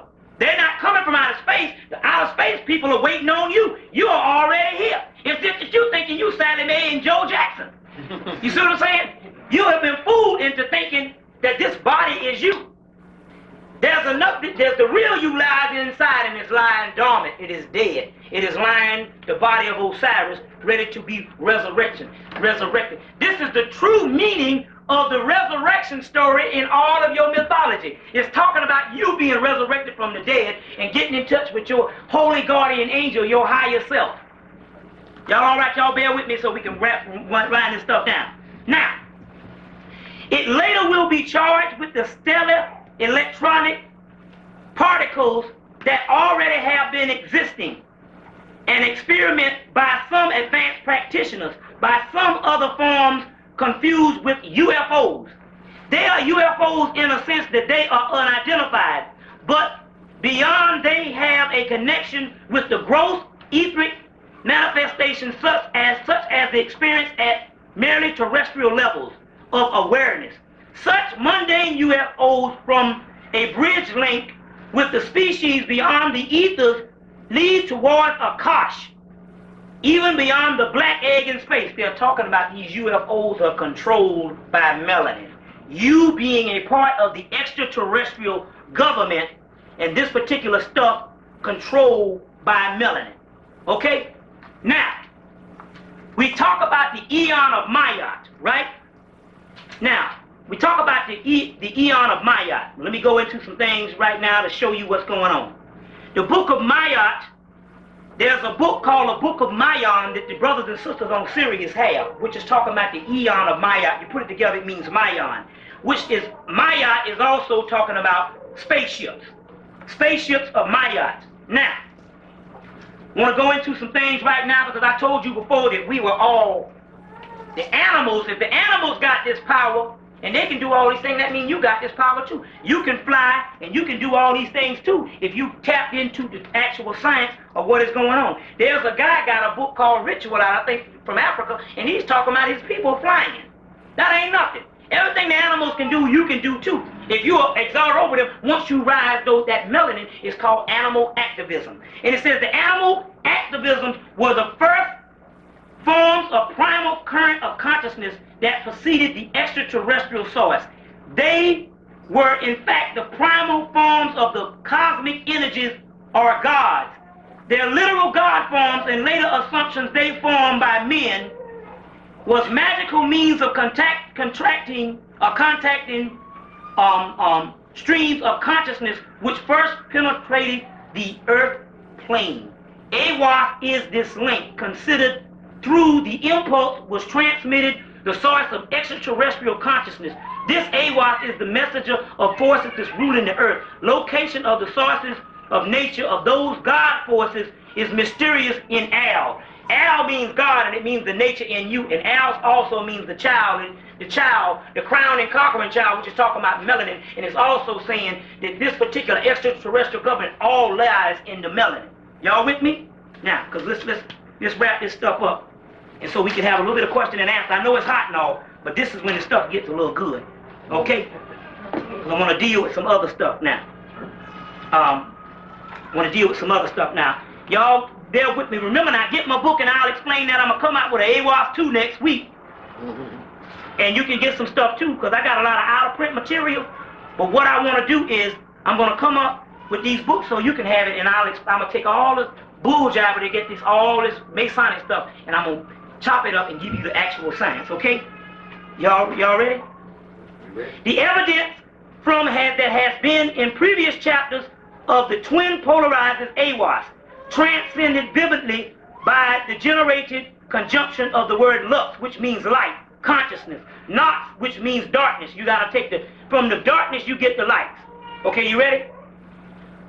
The light of darkness results apparently in the former letter that remains, hence in Akasha, Dashu, which means melanin. Akasha, the black egg, which contains the invisible light, being identified with light, the observer necessarily carries it within him.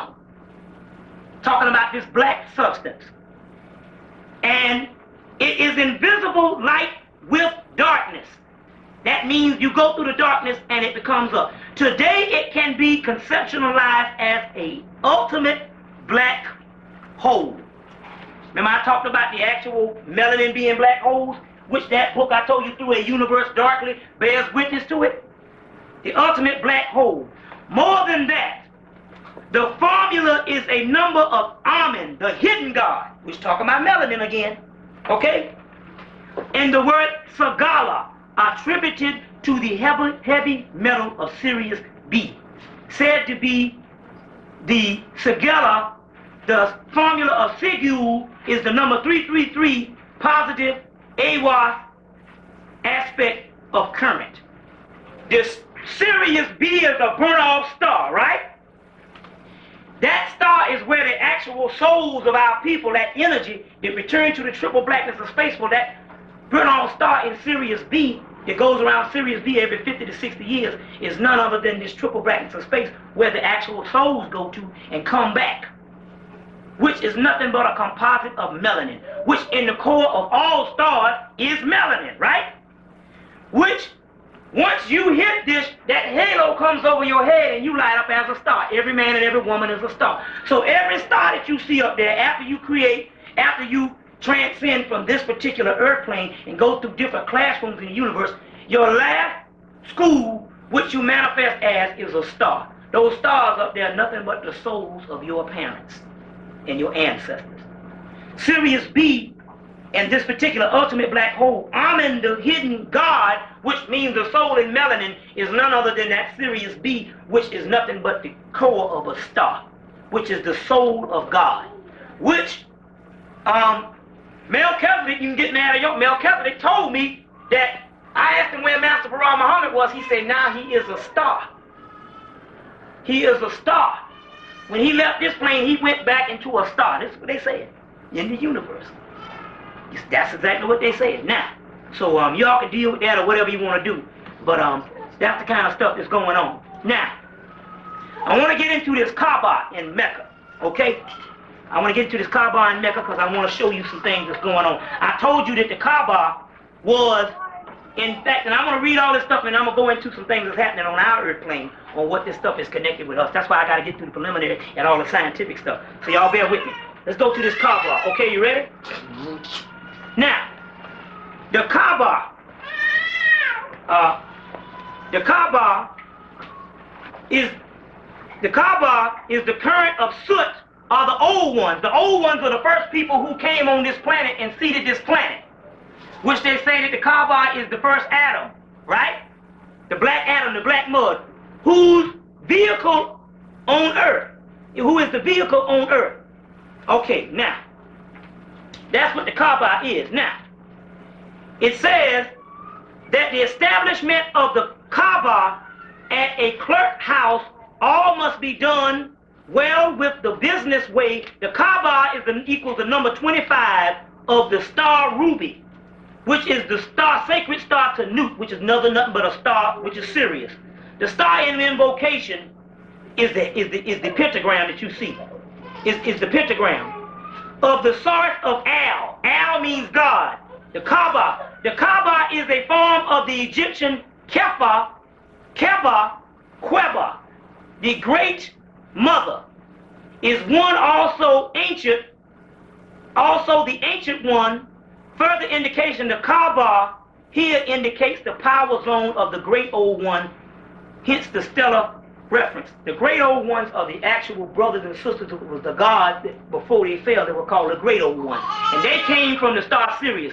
That's what the Kaaba also represents. Okay? Now, show you some more things on the Kaaba. The Kaaba derives from the Egyptian Kaaba, birth, initiation, i.e. the grail of Babylon, the vehicle of Babylon, which is actually talking about not Babylon in a negative sense, but it's talking about Babylon as far as the star of Babylon. The combination of Eon of the Horus and MAAT concentrated in the currents of terrestrial interplanetary brotherhood. The Kaaba also symbolizes the Eon of Heru that is rising, Heru on the horizon, okay? Now, one last part about this particular Kaaba, and we can go on. I'm setting you up because I want to get through all this stuff. I know this stuff is long, and I know it's hot, but let's do this.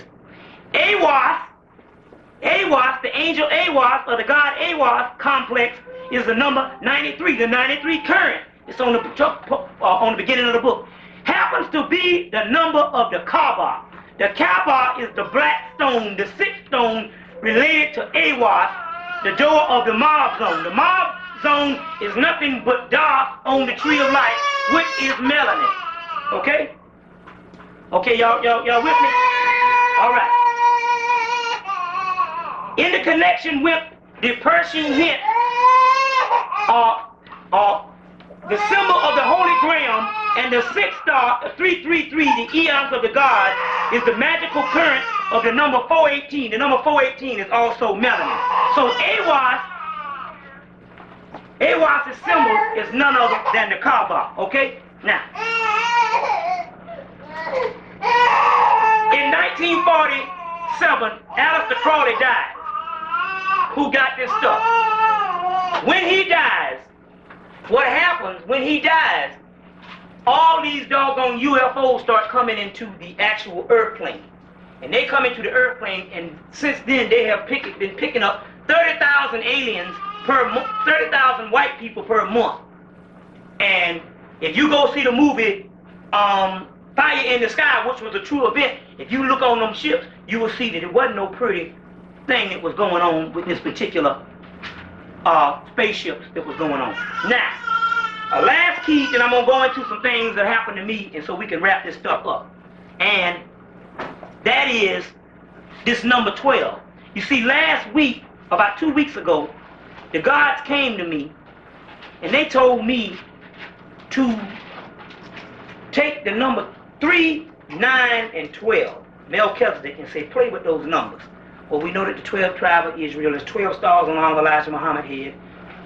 What's the name told you there were 12 DNA strands. There's 12 planets, because they just found 2 other planets the other week, which we got right here. Planets were reported outside, the first outside our solar system. There's 2 other planets that they didn't know they had. They just found the particular planets. And this was also in the, I think it was Atlanta Journal-Constitution, but we got it here, and I got some other ones. So now they told me to deal with this particular number 12. Now it says the spirit of the sun or the solar phallic current, which solar phallic energy is, your sperm is actually energy from the cosmos, which in our part is energy from Sirius.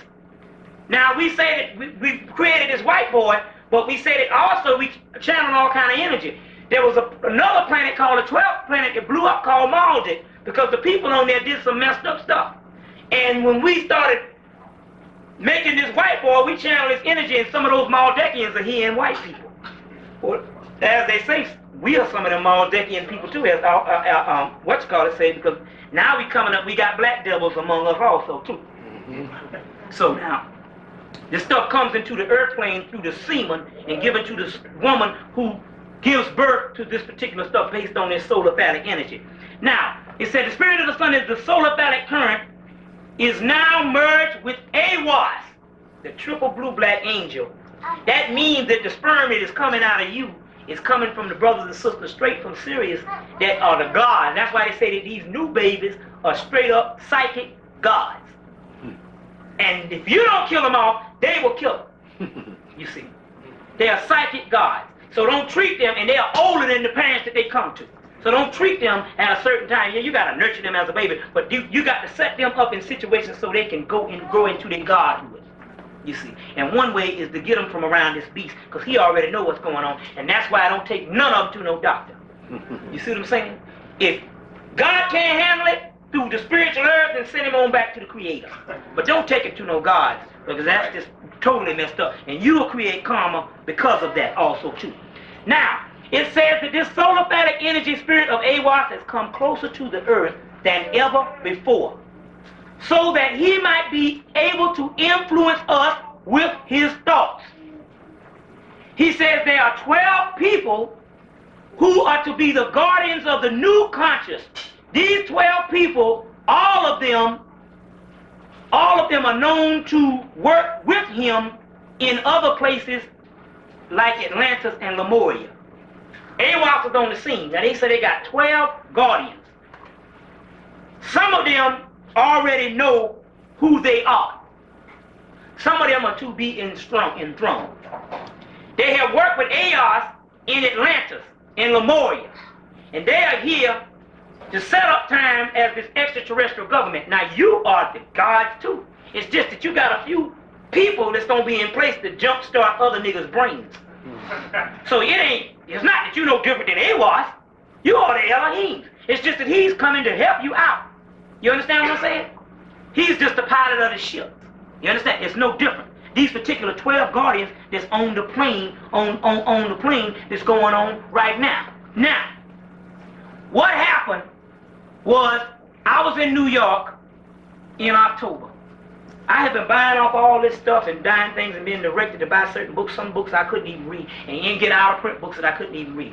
I was in New York in October, and I was thinking of this stuff, and I was reading this stuff. I said, well, dang, why some of the black scholars hadn't come up with this stuff? Then I thought about it. I said, well, dang, I'm coming up with this stuff. I said, well, maybe I'm being used or something. You know, maybe this stuff. And I said, well, dang, that means that I got to start thinking of myself as an Elohim and as a God, and start thinking of myself as another level than a humble servant. What I mean by that is, humility is the nature of the God, but sometimes humility becomes denial for some of us. They got certain jobs and responsibilities we need to do, and we just humble ourselves, thinking that up here gonna do it all. I said, and I gotta put myself on another level in this humble thing, because we are the Elohim. We made the doggone laws. One of the psychic sisters told me 2 years ago, she said, look, the Elohims is tired of the people praying to them. They want you to be one with them. They tired of all this begging and stuff. You begging and stuff because you don't know who you are. You thinking you some slowly despised person that's unapproachable to God when you are the God. So they want you to get out of this thinking. And anything that you think, don't say it's beyond God. You are the God. So you got the right to be wrong. Since there ain't no hell, what kind of retribution you gonna get? The only doggone thing you need to be doing is lifting yourself up. So I said, I'm gonna start thinking about myself different. That was in New York when my ex-girlfriend's mother died. I went up in October. They buried on a Tuesday. That Thursday, I came into this thing. I rode back that Friday. That Saturday, the sister came back because I had to drive. She took her mother's car back home. That Saturday, the sister came back. She said, I'm going out to the cleaners. You want to go for a ride? I said, yeah, I need to pick up something to eat. That was early Saturday morning. In October, maybe the 1st of November at that time. So we went to the cleaners, and I said, well, look, go by the Sphinx Metaphysical Bookstore. I don't know why I went there, because I got all the books out. I bought up all that stuff. And I said, I don't know why I went. I said, maybe it's a force of habit. But some say just go by there. When I went by there, this other sister came in, and she said, dang, I don't know what in the devil I'm in here for. I got all the books, because she's a Yoruba practitioner. And she said, I got all this stuff. And then I said, well, dang, sister, I said, you all in all that? She said, yeah, I'm a practitioner, and I was born with a veil. And I was a slacker. I said, oh, that's great. I said, well, you got to give me your number, because every time I get somebody like this, I said, you got to give me your number. So we started talking. And just then she said, I don't mean to say nothing. She said, this hardly ever happens. She said, but there's a tall black man standing behind you with Arab dress on. I said, well, I heard that before. And I said, is he tall with kind of serious? She said, yeah. I said, I think I know who it is. I said, you got to call me tonight. It was the same night the Empress was in town. You know what day that was? Yeah, right. It was the same time she was in town. I went to the Empress and saw the whole thing with her, and then I got back that night. I called her sister, and I started reading. He seemed to be a tall black man with a face of an African king in his 30s, and so and so. She said, ask him. And I said, his name was Aiwass, and then she said, he says yes. I said, oh shoot. I said, well, is he the head of the Syrian star system? She said yes. Okay, I said, oh shoot. I said, dang. I said, what's going on here? Then I realized, I think I did a lecture 2 days later, or maybe a week later, and I was all in the spirit and did this lecture called the Aiwass Factor. Now the key to this whole thing is what I'm trying to tell you is this. If he is on the plane and he is with us, then what does that tell you about yourself? You see what I'm saying? What does that tell you about yourself? Now, then I met the other sister. One sister in Tennessee kept telling me, you got to go on a mountain and go to one of the mounds on your birthday on the 28th, you'll be 32, and you got to go on the birthday. There's something you got to do. And she was telling me this ever since September. And I didn't put it together. And I said, wait a minute. She said, something's going to happen on your birthday. And I said, wait a minute. I think I'm supposed to be somewhere on my birthday. And a couple of sisters here can bear witness to it. So we went on the mounds, at the Aiwass Mounds that day. What happened was, I just said I was supposed to be somewhere. Sister Joy called and said, I got to call you. See, I was fumbling, and the book fell off the doggone bookcase and fell on the floor and opened up to your name. And I'm inviting you to go out to the Aiwass Mounds with us on the 28th. I said, well, dang, that's my birthday. I said, oh, I see. I said, that's what she said. I knew it. She said, all I told me that I was supposed to call you. Then she said, well, there's another sister that got to get in touch with you. And this another sister, psychic sister, born with a village. I said, oh, yeah, we got to get in touch. So I got in touch with her that day. She went in the spirit, and they told me that I had to go through this initiation and the whole 9 yards. I got to clean out my body and do all this stuff here because we want you to go back and forth from Sirius, and we want you to have your body open up so when you do this type of stuff, you can go back and forth and come in and out your body, and it won't be no trip. So you got to be open. Now, this ain't just talking about me. It's talking about you in here. Because now this brotherhood is saying now that you got to clean yourself out so they can give you messages. Same messages that all them people that wrote them books of the Bible and the Quran, they want to give you, the Elohim that's left over. Okay, you see what I'm saying? So, right before Christmas, I met up with one, and then he came back and said, I'm the head of Sirius, and my name is Melchizedek. And I said, then I started putting two, I said, okay, you one and the same. He said, my name is also Metatron. He said, my name is also Metatron. He said, which my name is also Medura Atan. So I said, okay, Medura Atan. Then he said, now you got to look at this, because this is the whole thing with this whole sexism thing. He said, you, and I said it on my other thing, he said, you were a priest in Kemet, you was a scribe in Kemet, and you was another priest in Kemet, you was a priest in Atlantis, and you was a housewife in Atlantis also. I said, dang. So that's telling you that the soul, you see, and we thinking, fool into thinking that we masculine in this whole thing here, and the soul is spirit, which can take the form of all. So you was a housewife too. I said, dang. And I'm sitting there the whole time, you know, and we go through all this foolishness, and we can't even think it out, fix it in our mind, say you was a housewife in Atlantis also. Now, then, they said that your name was Anru when you was a priest in Atlantis. Your name was Manes Ra when you was a priest in pre-dynastic Egypt. Your name was Medu Ra when you was a priest in dynastic Egypt. And that's where you fell off the path, because you fell in love with one of your students, and we kicked you out of the priesthood. And she said, now we done sent the girl back from California with you. And you think because she's too young, you don't want to get with her. We done sent her back with you because you got to come and you got to teach her and put her in the knowledge and bring her up, because you're supposed to do that so you can redo this right, this wrong. I said, okay. Then I said, okay, cool. Now, one of the keys to this whole thing is this. The other night, well, let me go on a little further. Y'all all right? Let's finish this stuff up. Now, let me go on a look. The other night, let's go to the other night. Another sister, a sister that is in the spirit, and this sister bad too. I got several sisters. They send me these sisters because the sisters got it.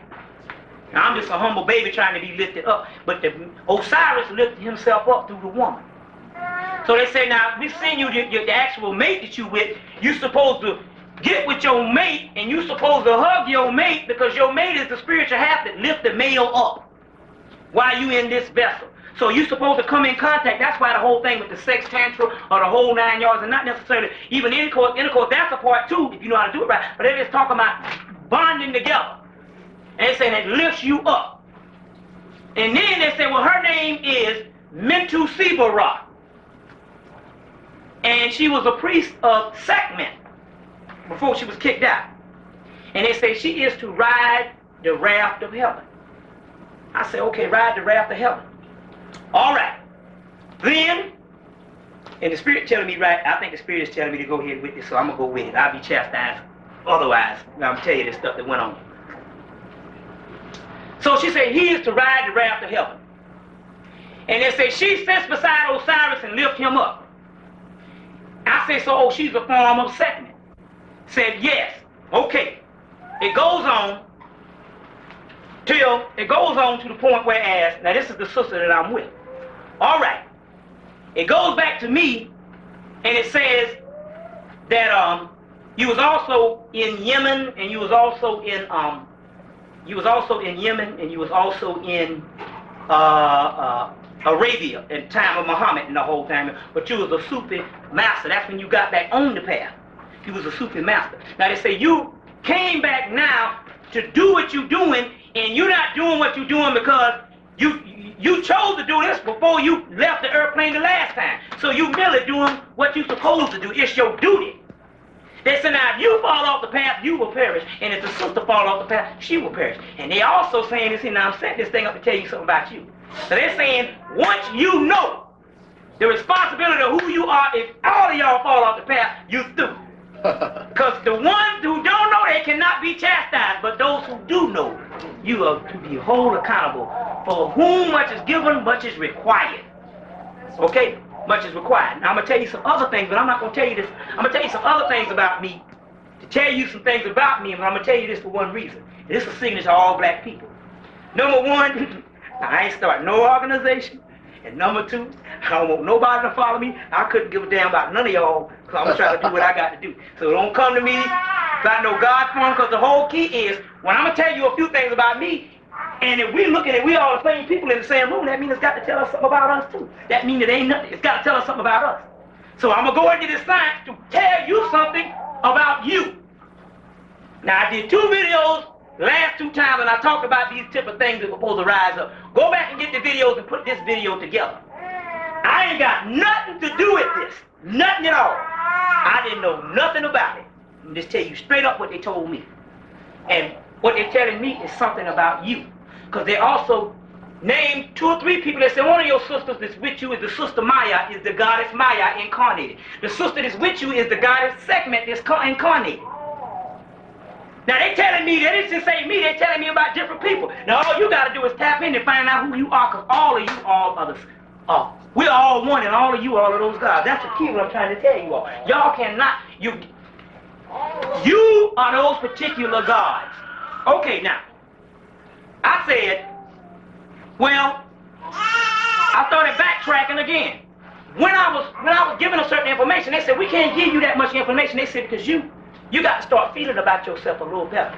You can't doubt it. You got to wipe out all that. I said, but dang, I'm doing this knowledge and I'm up on a high. I said, I do it. I'm not one of these Negroes in the street. But they said, no, you don't understand. We're trying to give you some keys. They said, we're going to give you some keys to lift you up. But you got to find out something about yourself for it. They say your Syrian name is Amanza. That means he's one who listens and does the work. I said, okay, y'all being kind of like, being a little funny there. You want me to do some work. I know I got to meditate the whole 9 yards. I said, but it got to mean more than that. They say you will be revealed what your name is upon your learning and upon your work. Okay, I said, okay, cool. I couldn't put 2 and 2 together, but when they gave me the sister name, they said, wait a minute. They say her name, it means she who rides the raft of heaven. And I said, okay, cool. That means that she's one of them sisters on the mothership on the higher level. Then they said, she sits beside Osiris. I said, well, she with me. They can't be calling me no doggone Osiris. You know what I'm saying? But they told me before, Osiris is a title. They said, but they can't be calling me. They said, she sits beside Osiris. I said, okay, cool. So I'm going on with it. Then I started playing around with the names. His name was Medu Ra Atan. He said, which means, Medu means the word, Ra means the sun, and Atan means Sirius. Medu Ra Atan means the sun in Sirius, the word of the sun in Sirius, which is the Sphinx that sit in the middle of the desert. The number 19. I said, okay, okay. But I remember he said that one of my names when I was an Egyptian priest before I got kicked out was called Medu Ra, which means the word of the sun. I go to Egyptian hieroglyphic dictionary and look it up, and they say Medu Ra was a person who was a god whose name is in the temple of Seti I in the first Holy Land. I said, okay, cool. All right, and I start putting things different, about different, how you got to start feeling about yourself again. You got to, and I remember they said that all this psychic energy and all this here is nothing compared to God realization. When you realize that you're God. But they went as far as to put me on a level to show me what God I was. Now, this is the key. I said my name is Medu Ra, which means the word of the sun. I said the only thing I ain't got is the doggone Sirius, the Atan. And I put 2 and 2 together. They said the sister Mentu Siva Ra was supposed to sit beside Osiris. I said, but damn, Osiris, when he rises up again, he gonna rise up as his son Heru. Heru is also the Sphinx that sit in the middle of the desert called the Sphinx. The sun is also called Haramakit, Horus on the horizon. Heru is also named Atan too, which means the sun in Sirius. I said, okay. She sits beside, and I said, dang, I think I got this thing.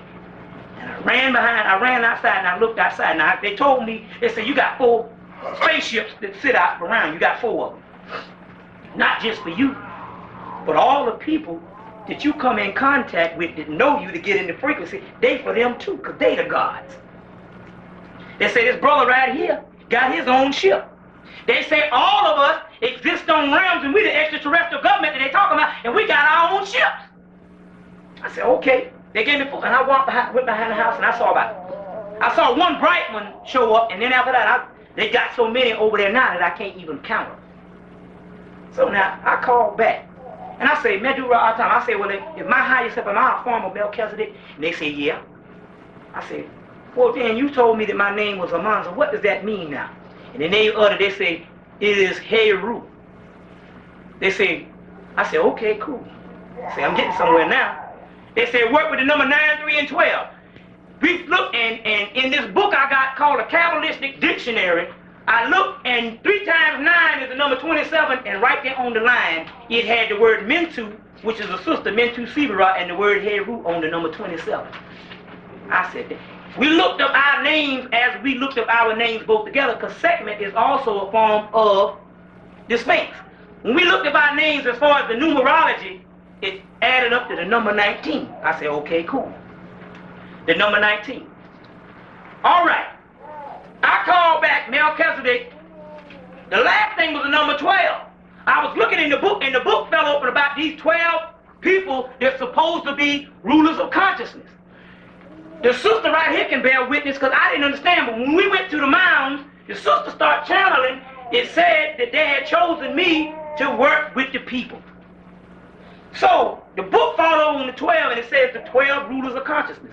I called the sister up and said, they say something about the 12 rulers of consciousness. What are they talking about? And I said, they told me to work with the number 12 also. Okay, just then Melchizedek bust through and say, you one of the 12 rulers of consciousness. They say you were one of the first 4. Now the whole key to this is I'm not trying to tell you this type of thing for you to worship me. I'm trying to tell you what we all are. You just got to tap into what you are and do the study on yourself. They say you were one of the first 4, and we rejoiced at your birth, and we also rejoiced when you went up on the mountains. I said, okay. And then she said, your name is... I said, well, I can't understand what that means. And I said, well, what does that mean? And they said, Heru. Heru. And I said, oh, so all this stuff I'm talking is about me. They say, yeah. But this is the key that it links you all in. I said, well, who can I give invocation to and pray to? They say, pray to Amanza, pray to Medura, pray to Menesra, pray to Anu. I say, what? They say, pray to yourself. So the whole key of this whole thing is they're talking about you being linked up with the gods. Now, Aiwass is the minister of Heru Pakrat, which is Heru. I said, well, I figured out the first day, I said, well, am I this person? And the other sister that I had, she said, well, you all that, we all that. And they didn't give it to me. So I said, oh, this whole Aiwass thing is the minister. I said, oh, they said, I said, am I that? And they said, yes, you are this Heru Pakrat that this minister and this Book of the Dead is talking about. Okay, this new thing is talking about. Now, this is crazy stuff. I know this. And I ain't telling you no stuff, but believe me, I ain't like one of these niggas like Jim Jones and all these people telling you about me. I don't want nothing to do with y'all. You understand what I'm saying? What we trying to do is this extraterrestrial government that's going on. I'm just telling you what Melchizedek told me to tell you some things. Okay. They saying, but not only that, all of the gods, they are one with you. They are the same as you. They're the same as you. Those other gods that you talk about, you are all parts of those particular divinities. You are the Elohim. You are the Elohim. I'm no different than you. I just got my title. The key is to this whole thing, and I know this sounds crazy, so that nigga there done gone fool now. Like I said, you mark my words, I ain't gonna start no ministry up and no kind of junk like that. So you gotta mark my words. This whole thing is to get you to get on the frequency. Because the whole thing is you will never work towards lifting yourself up if you really don't know who you are. You see what I'm saying? Really don't know who you are. I know the brother here is one of them ancient deities because Aiwass is, this brother here is his holy guardian angel as well as my brother. They say, yo, 2 brothers, I got my brother here, the one with the baby, and another. They say Aiwass is their guardian angel too, as well as Melchizedek, and they are priests of Heru. But I remember I was a priest of Medura Atam, which is Melchizedek, so they're the ancient gods too. Now, so when I thought about it, the next day one of the spiritual brothers called me and said, man, the angelic host is all in your house. all in your room. Say, clean up your room and go take a shower or whatever. You got to have things neat and all this kind of thing here. They're all in your room. The next day when I tapped into who I was, they was all over the place. And most ships was up. Other night, Thursday night, I think it was Thursday night, the sister from Tennessee called. She said that you all supposed to have been going on a spiritual retreat soon, which I talk about this vortex opening up in April. Now the key to this whole thing was they said, well, we see you. We're not talking about on April the 2nd or April the 4th through the 8th, you're supposed to be meditating, fasting, or doing something because this door opened. She said, well, we got a thing. She said, we see all us. She said, I see us in a place meditating. I see us in a house. In a house, right? And she said, but I see a whole group of Ethiopians in the house, which is saying she was seeing us as an original people who we were other than. She was seeing us as an original people who we were other than. Is that thing focused? Very much so. Good. As other than what we are now as Sally Mae and Joe Jackson. You see what I'm saying? She said, I see a house full of Ethiopians. When I got in touch with Melchizedek said that the house full of Ethiopians is the people around you as in their God forms. See the key on this thing? Talking about you all around. That's who it is. They're talking about the people that surround you in their God forms on the second half. They also say that this vortex is open up, you can get in touch with your second half. Okay? The other thing to this is this. The sister said, well, I see you. Because they kept telling me, they said, well, you better be prepared to die. Which means you go to your other half. You go to your second half. You see. Say, be prepared to die. I want to show you something right quick. Look. Look at this. Metatron, or Medura'atan, or Aiwass, or Metatron, I think it's in, no, it was in the other book and I didn't get it, is a form of an extraterrestrial government that has ships of 4,500 motherships that house over 45 million light beings on their higher self. Guess who those 45 million light beings are? You looking at them. You are. You just got to think in another phase. Okay? So, they said, they told me, they said, be prepared to die and go into your higher self. I said, cool, you mean physically? They said, no, we talking about spiritually. Coming from the lower ego to the higher self, your holy guardian angel. Okay? Be prepared to die. All right. I said, this other sister from Jackson, Tennessee called me and said, did I see you? She told me, I see you in this house with all these people. And they all Ethiopians. Then she said, I see you, your clothes all raggedy, and you standing in ashes. And you this tall, black man, in his 30s, and you're a black Ethiopian with muscular. And I said, dang. Which is your higher self, your holy guardian angel.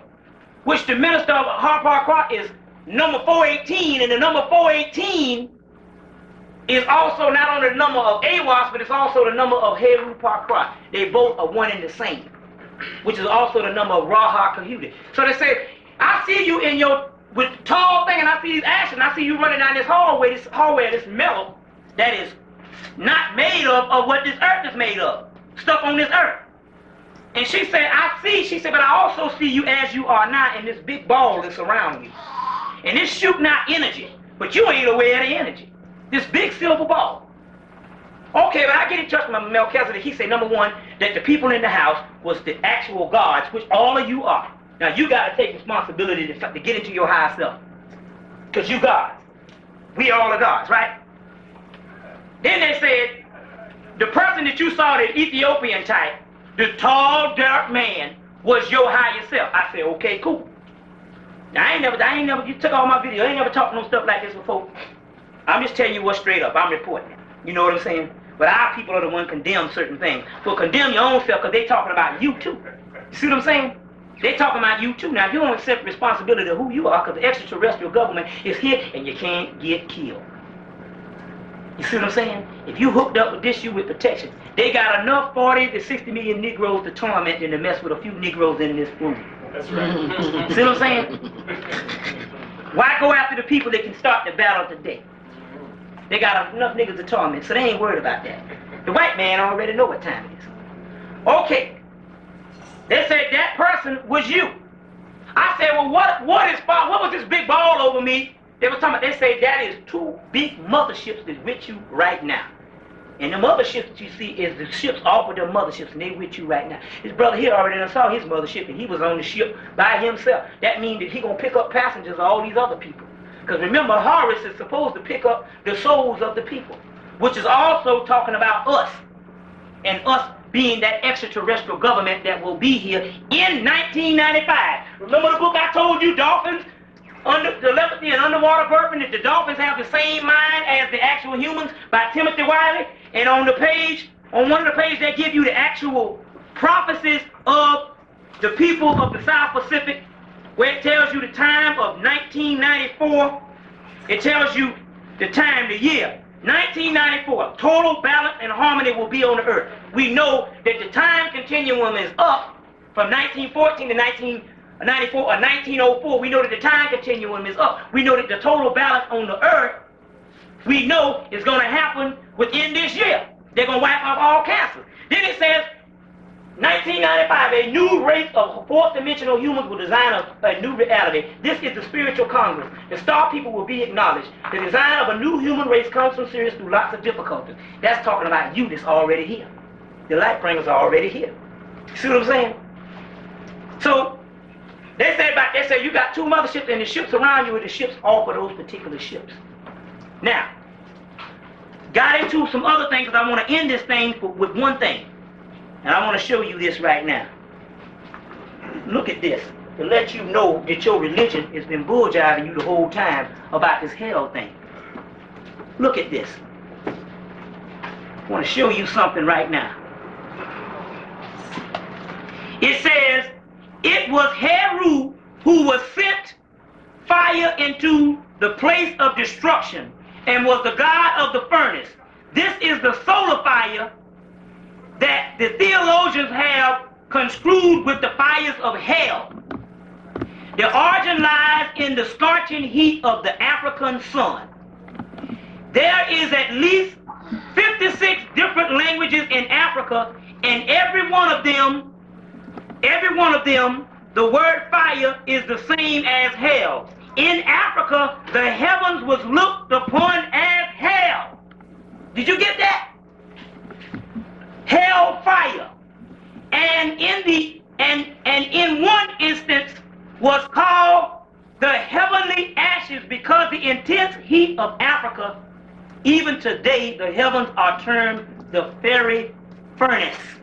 The heaven that the doggone white man was telling you to actually despise or be scared of is actually, the hell that he told you this is actually your heaven. They say that heaven is hot. The scorching fire when Sirius arrives at New Year's Day every July 23rd, which is also the rise of the sun in Sirius also on that day in a time cycle. The hell fires is meant for the white man, not for you. You see?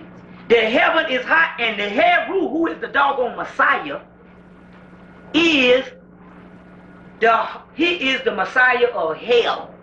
That the devil they've been telling you to be scared of is actually their devil. It is your God. You understand that? It is your God. This is what time it is. And I know it's hot, but the whole point about this is, number one, to break this down. Number one, you the God. But in the satanic Christianity they've been giving you the make you scared of the devil was actually you as God, and it's their devil. You've been worshiping their God, which has been giving you hell for the last 400 years. You, like Khalid Muhammad said, the white man come and cut off your heat, cut off your light, and you go back down there and fall on the floor and start praying to a God that looks just like the white man who cut off your heat and your light. White man lock you up in jail, throw away the key, you go back in the cell and jump on your feet and start jump on your knees and start praying to a white Jesus that looked just like the man who locked you up. Remember now, the song that Farrakhan wrote, the white man's heaven is the black man's hell. One last key that I want to mention is in this book, that's in this book that you all can get is this. And I say this in the book right at the end of the book. And it's this. At the end of the book, well, I think I sold the ones that got that in there. This is another manual. Let me hold that book right quick. Let me show you this. Right at the end of the book. It says this. And in this book got a glossary that explains all the stuff. You just got to turn the stuff around. It ain't talking about that devil that they talking about. The only devil you gonna get is coming in the thing. He already here. He been kicking you in the behind for the last 6,000 years. Okay. The devil or Satan in its exoteric meaning is referring to chaos melanin, that primordial substance that destroys that of evil, an abnormal or aberrant lower material matter. Aiwass being a melanin angel and a current, both Aiwass and Heru Parquat equate to the number 418, which is the number of the great work, and the number of great work is melanin. The name of the book is 93418, which is none other than the actual melanin. And it's funny because Aiwass got in touch with me in the year 1993, the year we know, you see, 93418. Now the whole thing is they say that supposedly I'm 418 too, so they're saying that my only breakdown I got to make me different than you is melanin. Don't y'all all have melanin? All right then you the gods. That's the key to this whole thing. The last 3 lectures, that's what I've been talking about when I did the one in what's called, was instructed that you got to look at yourself as another manner. Ye are the gods. This is the key to this whole thing.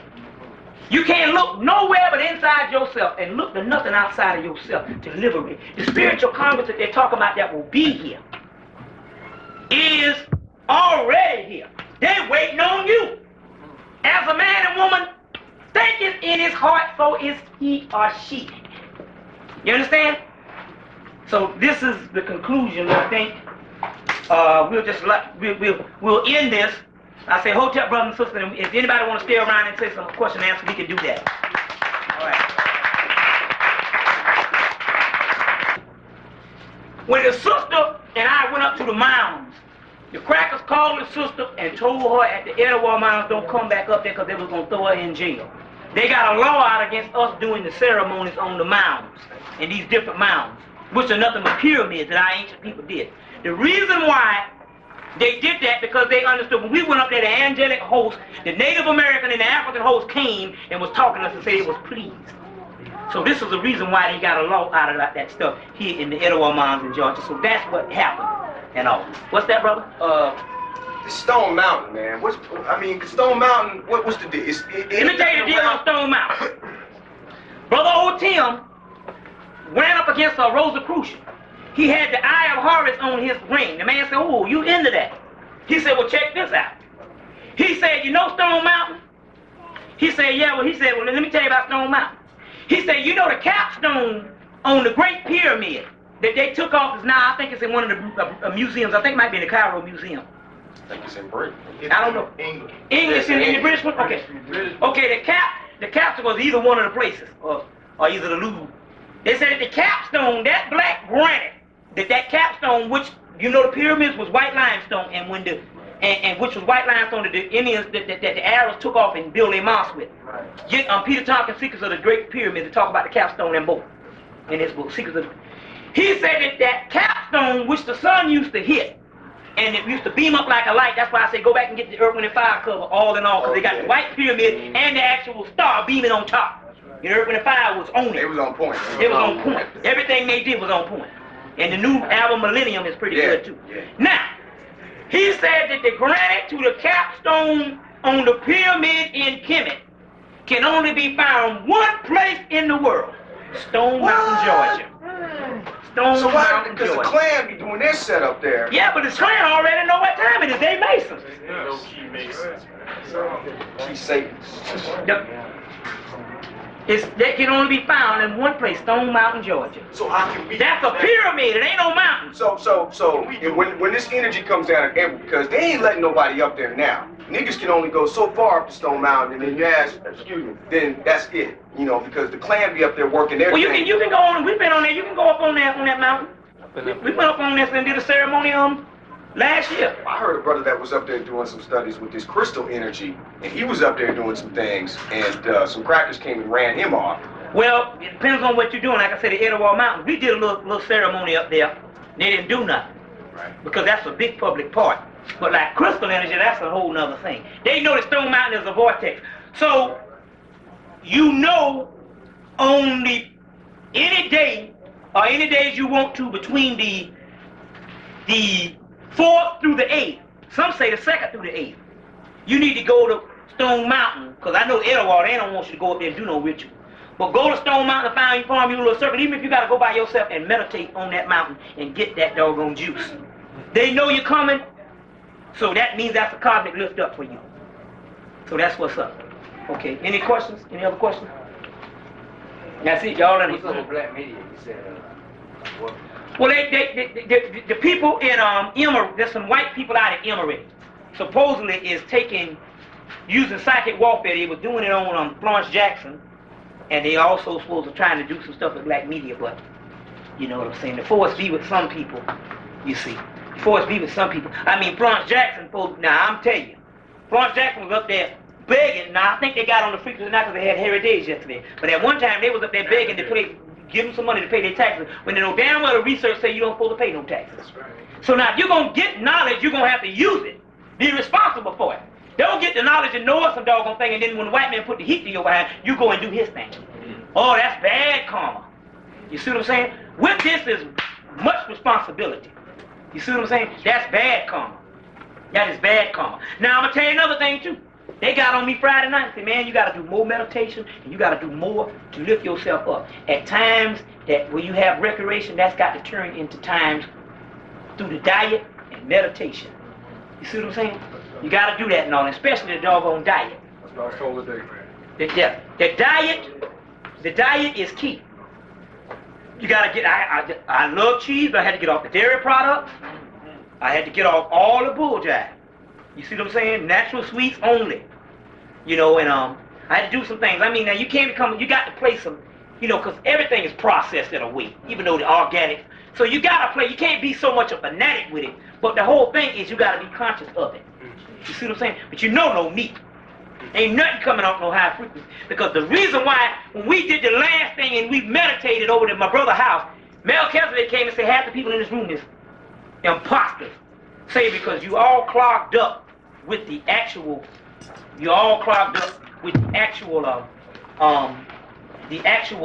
toxins in your body. So you know you got to get that right, and that will automatically give you these particular frequencies.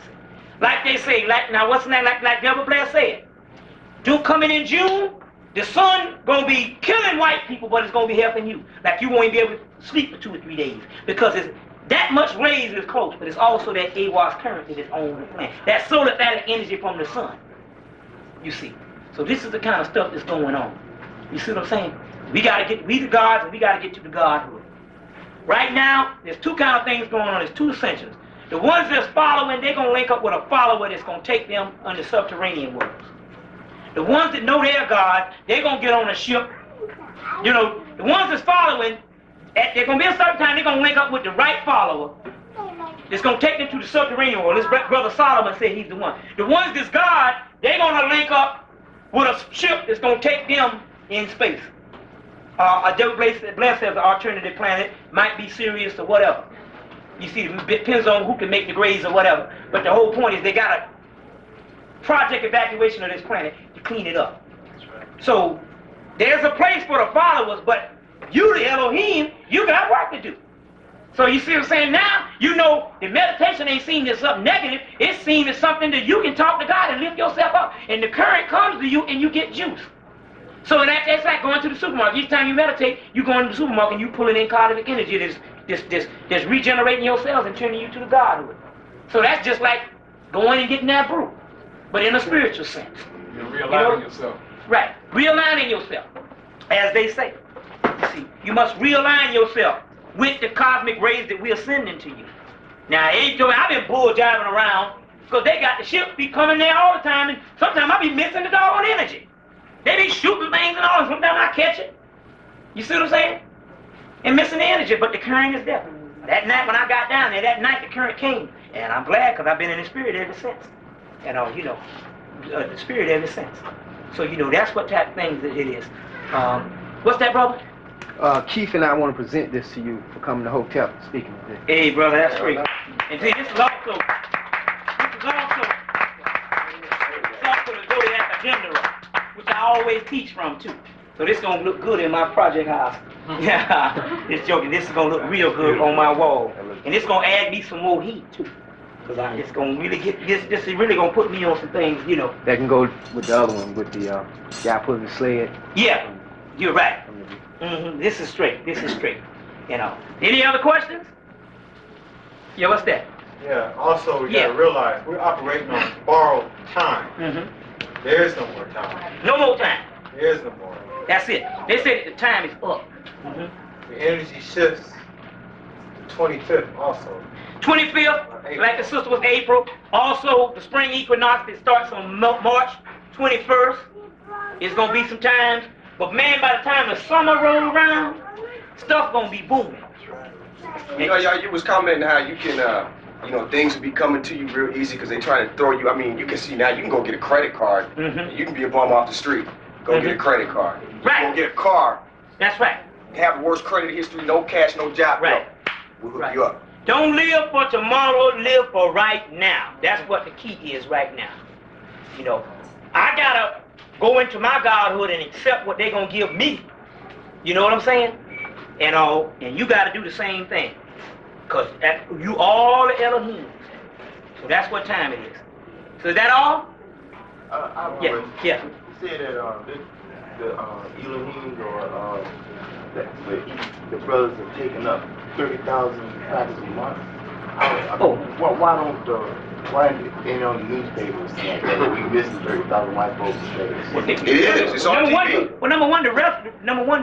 Number one, never look for none of your sources on the news. Number two, hold on. Number two, nothing of importance is gonna come on. No radio and no media. That is for the dead people. That's to keep them dead. Anything of any positive source or anything that's gonna do, that is to keep them dead. You see what I'm saying? You saying as far as warning white people, ain't nothing they can do, and they don't want them to get in no panic. They don't want them to. Every time you see the stuff, right? White supremacists, that's yeah, and stuff like this, but they got the Fox, the X-Files that come on TV to tell you all about the abduction, and last year they had the sighting. It's just that we watch the entertainment stuff. X-Files are some actual files. Just actual files that they give the people and stuff. You just gotta tap in. But remember, ain't nothing coming on TV. Yo, ascension, and nothing gonna be televised. The beast gonna make you think that everything is A-OK to the last minute. That means so when our God come to get him, or get us too. Right. You see? That's what he's gonna do. He's gonna keep on building buildings. He's gonna keep with the Olympics. He's gonna keep telling you all this stuff about the future. This is how to keep you asleep. Because it's your God versus the white man on the TV set. Right. And the white man now is your reality, so he's gonna keep the reality going. When right now he is scared to death. Because he know it's time to get with it. You see? He know that the extraterrestrial government is not only coming, but we already here. And ain't nothing he can do about it. He gone, period. Like that Brother Dawood said, you see a white man? Stick him. Stick him with get a fork and stick him, because they're already dead. Remember, this is all an illusion. So that's what's going down. Any other questions? Any other questions? Well, I guess that's it, brothers and sisters. Peace Hotel. Get the tape and try to study this stuff and see what the devil